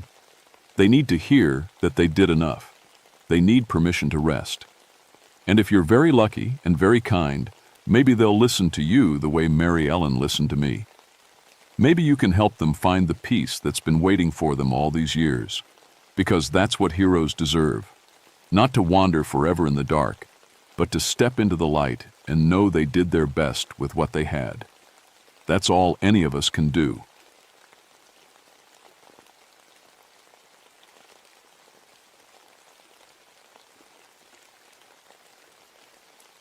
My name is William Thornberry, and I've been a park ranger for 13 years.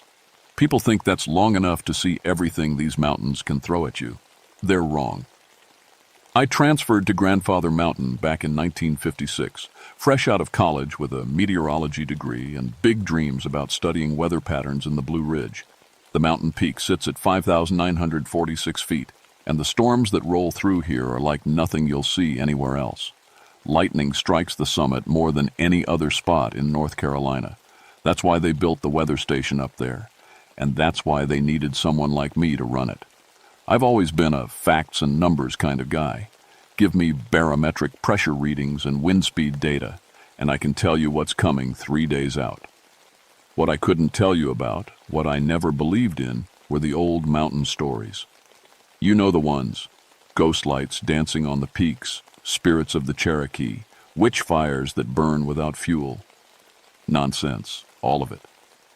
The locals love their tales. Every time I'd come down from the station for supplies, someone would corner me at Morrison's General Store with another story about strange lights up on Grandfather's Peak. Old-timers claimed they'd been seeing them since they were kids. Even had a name for them: witch lights. "You ever see anything odd up there, Ranger Thornberry?" They'd ask, eyes twinkling like they knew some secret I didn't. "Just weather phenomena," I'd always answer. "Ball lightning, maybe some St. Elmo's fire during electrical storms. Nothing a good meteorology textbook can't explain." They'd just smile and nod like they knew better. September of 1969 started different, though. My equipment began registering readings that didn't make sense. The electromagnetic sensors, which normally showed steady patterns broken only by approaching storms, started jumping a rows, and like a seismograph during an earthquake. But there were no storms. The sky was clear, wind calm, barometric pressure stable. I checked and double-checked everything, cleaned the sensors, replaced batteries, even hauled a whole new electromagnetic detection unit up the mountain on my back. Same impossible readings. Energy concentrations that shouldn't exist in nature, at least not without massive electrical activity. The mountain felt different too, though I couldn't put my finger on how. I'd wake up in the weather station and step outside for my morning readings, and something would feel wrong. Not dangerous exactly, just off. Like when you walk into a room and know someone was just talking about you, but you can't prove it. My radio started acting up around the same time. Instead of the usual Park Service chatter and emergency channels, I'd pick up fragments of conversations that didn't belong. Old-fashioned words, formal speech patterns. Once I swear I heard someone talking about gathering herbs by moonlight and protecting the innocent from false accusations. I blamed solar interference. Had to be. The sun goes through cycles of increased electromagnetic activity, and that can mess with radio signals something fierce. But deep down, I knew this was different. These weren't random bursts of static. They were voices, clear as day, speaking in English so old it sounded almost like a foreign language. That's when I started seeing the lights. The first one appeared on a Tuesday evening, just as the sun was setting behind the western peaks. I was outside taking wind measurements when something caught my eye near the summit's edge. A soft bluish glow about the size of a basketball, hovering 3 feet off the ground.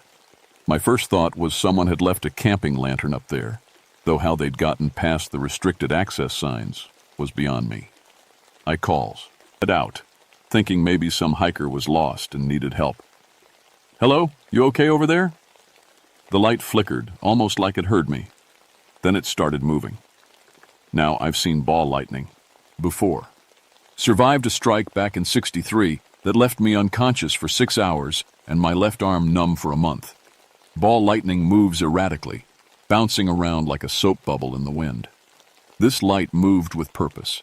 It drifted toward me slowly, deliberately, like someone carrying a lantern across rough ground.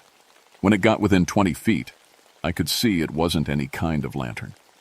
The glow came from inside, a cold blue radiance that didn't illuminate anything around it. No heat signature, no visible source, just pure light hanging in the air like morning mist. I reached for my radio to report what had to be some kind of atmospheric phenomenon. That's when the light stopped moving and pulsed 3 times, bright as a camera flash. My radio crackled to life. "They know not what they do," came a woman's voice, clear and sad. "The innocent suffer for the fears of ignorant men." The transmission cut off. The light faded and disappeared. I stood there for 5 minutes, radio in hand, trying to convince myself I'd imagined the whole thing. But the electromagnetic sensors in the station were going crazy, registering energy spikes that peaked right when the voice came through. That night, I couldn't sleep. Every time I closed my eyes, I saw that blue glow and heard that woman's voice. The accent was strange, not quite Southern, not quite anything I could place. Formal and precise, like people used to talk in old movies.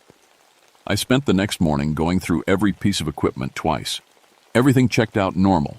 But when evening came, the lights came back. 3 of them this time, moving in formation about 100 yards from the station. They pulsed in sequence, 1, 2, 3, like they were communicating with each other. My radio picked up more voices, fragments of conversation that made my skin crawl. Justice denied leaves spirits restless. The sea, truth lies buried beneath lies and fear. Mountain remembers what men choose to forget. I started keeping a log. Date, time, weather conditions, electromagnetic readings, radio transmissions.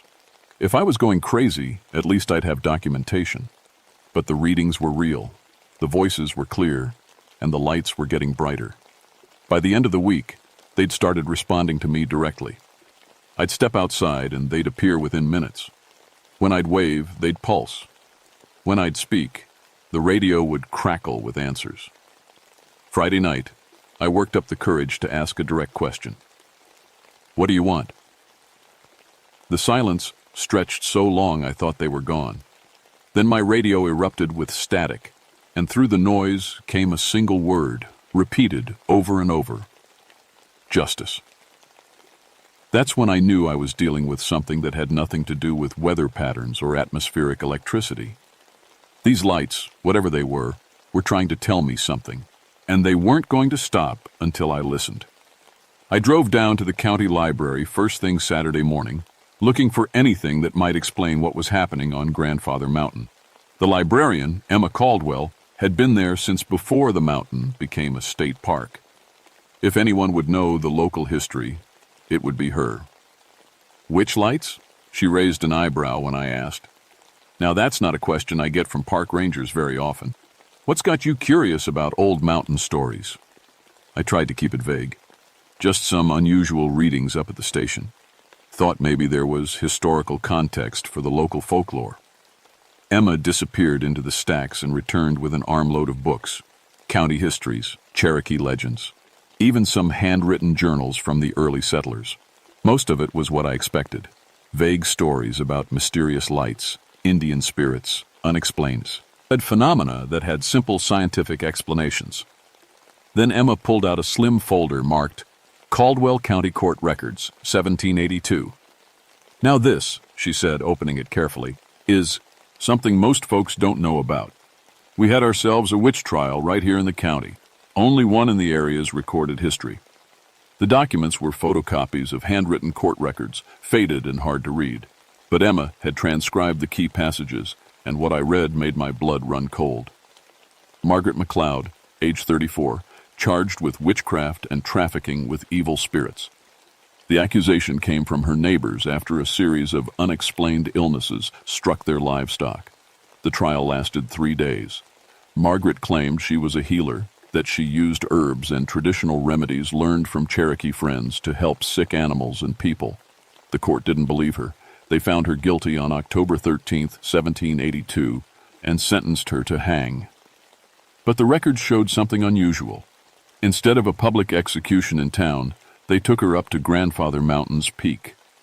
The reasoning, according to the judge's notes, was that the witch's evil influence might be contained by the sacred nature of the high place, preventing her spirit from returning to trouble the living. She was executed at sunset on October 15, 1782, right where my weather station now stood. Emma, I said, my voice barely steady, what happened after the execution? She flipped to the final page. That's the strange part. 3 days after Margaret McLeod died, the real cause of the livestock illness was discovered. Contaminated feed from a grain merchant who'd been cutting corners. Margaret McLeod was completely innocent. I felt sick. Did anyone try to clear her name?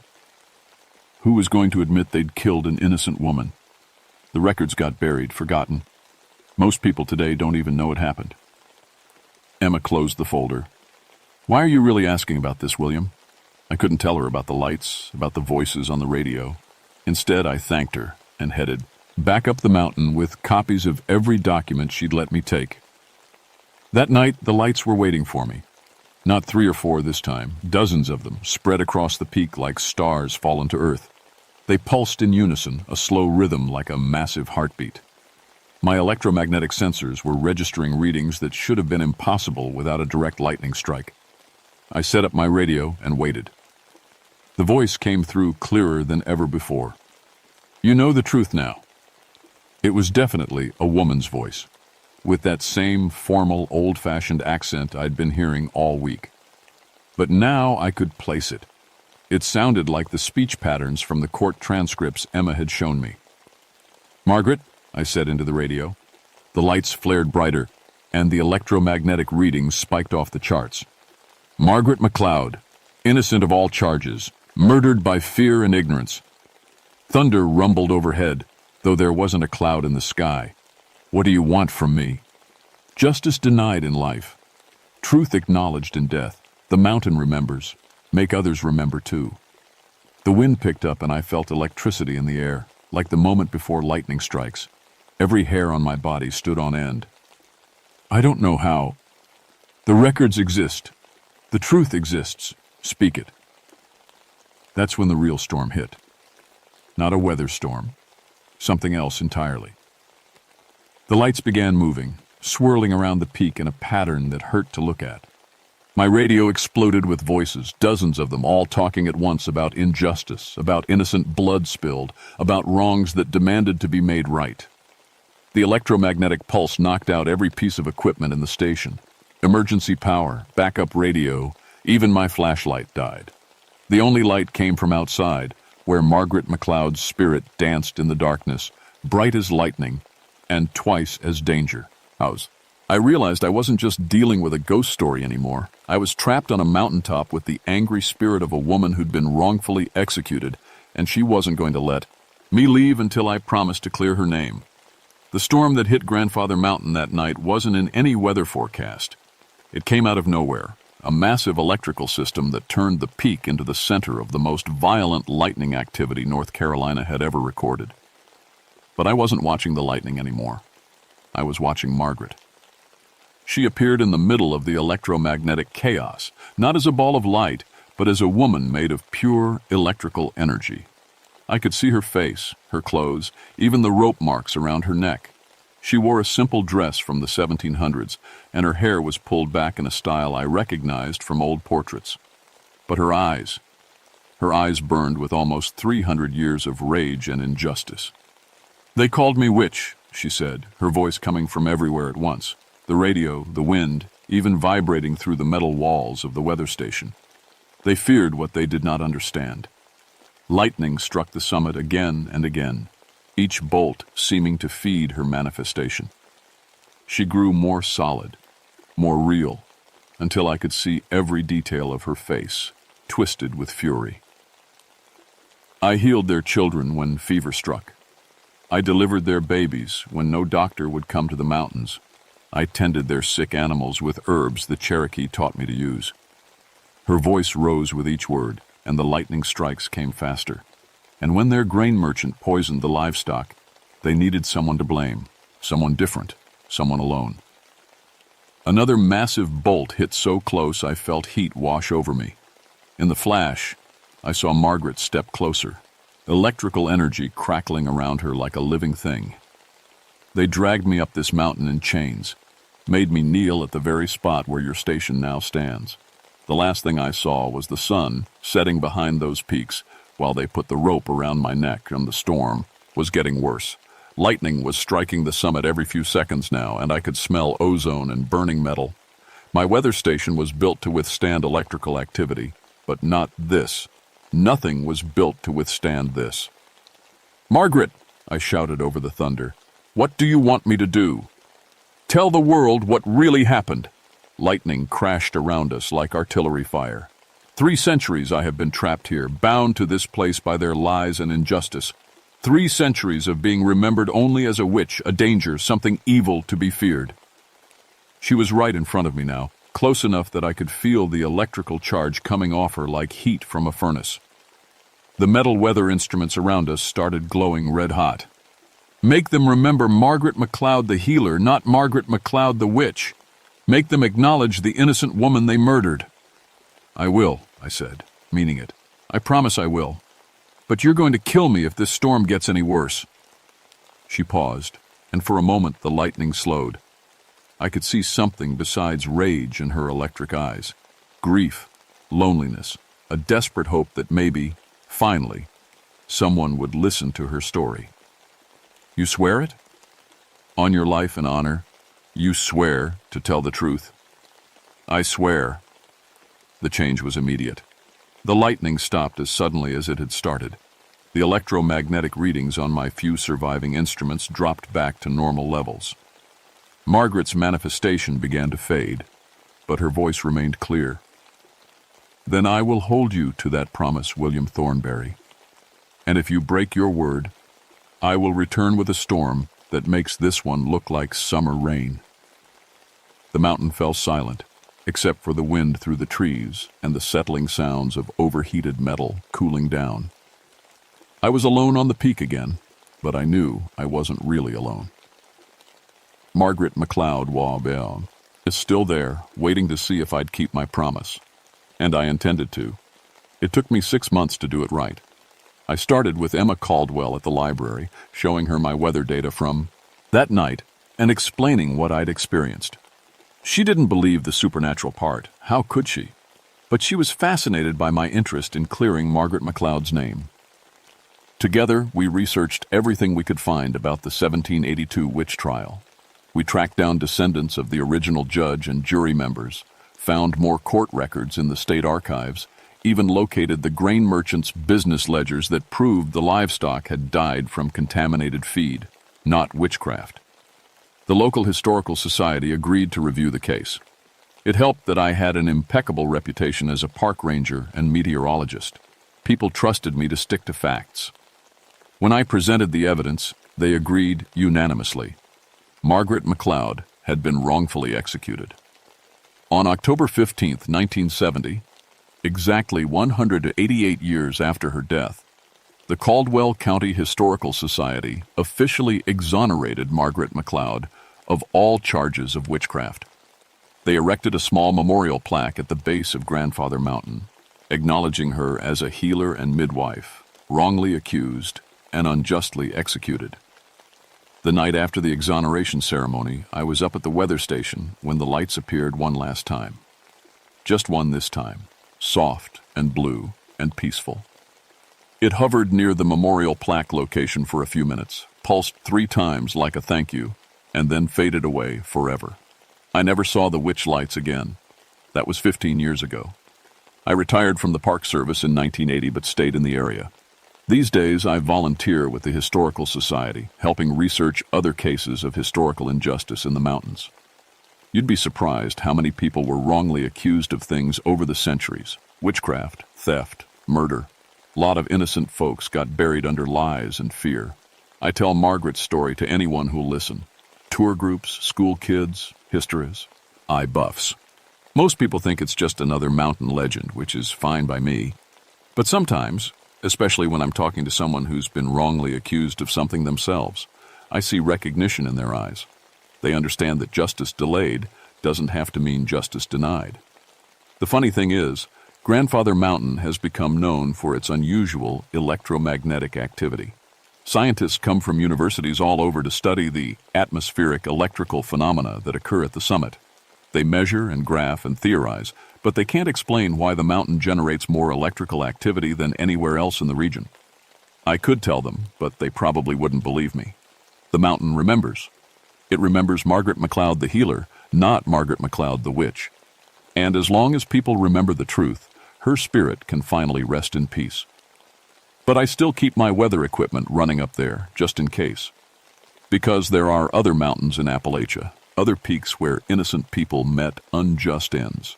And if their spirits ever need someone to listen to their stories and help set the record straight, well, I've gotten pretty good at that sort of thing. The witch lights taught me that some storms are worth weathering if it means the truth finally sees the light of day.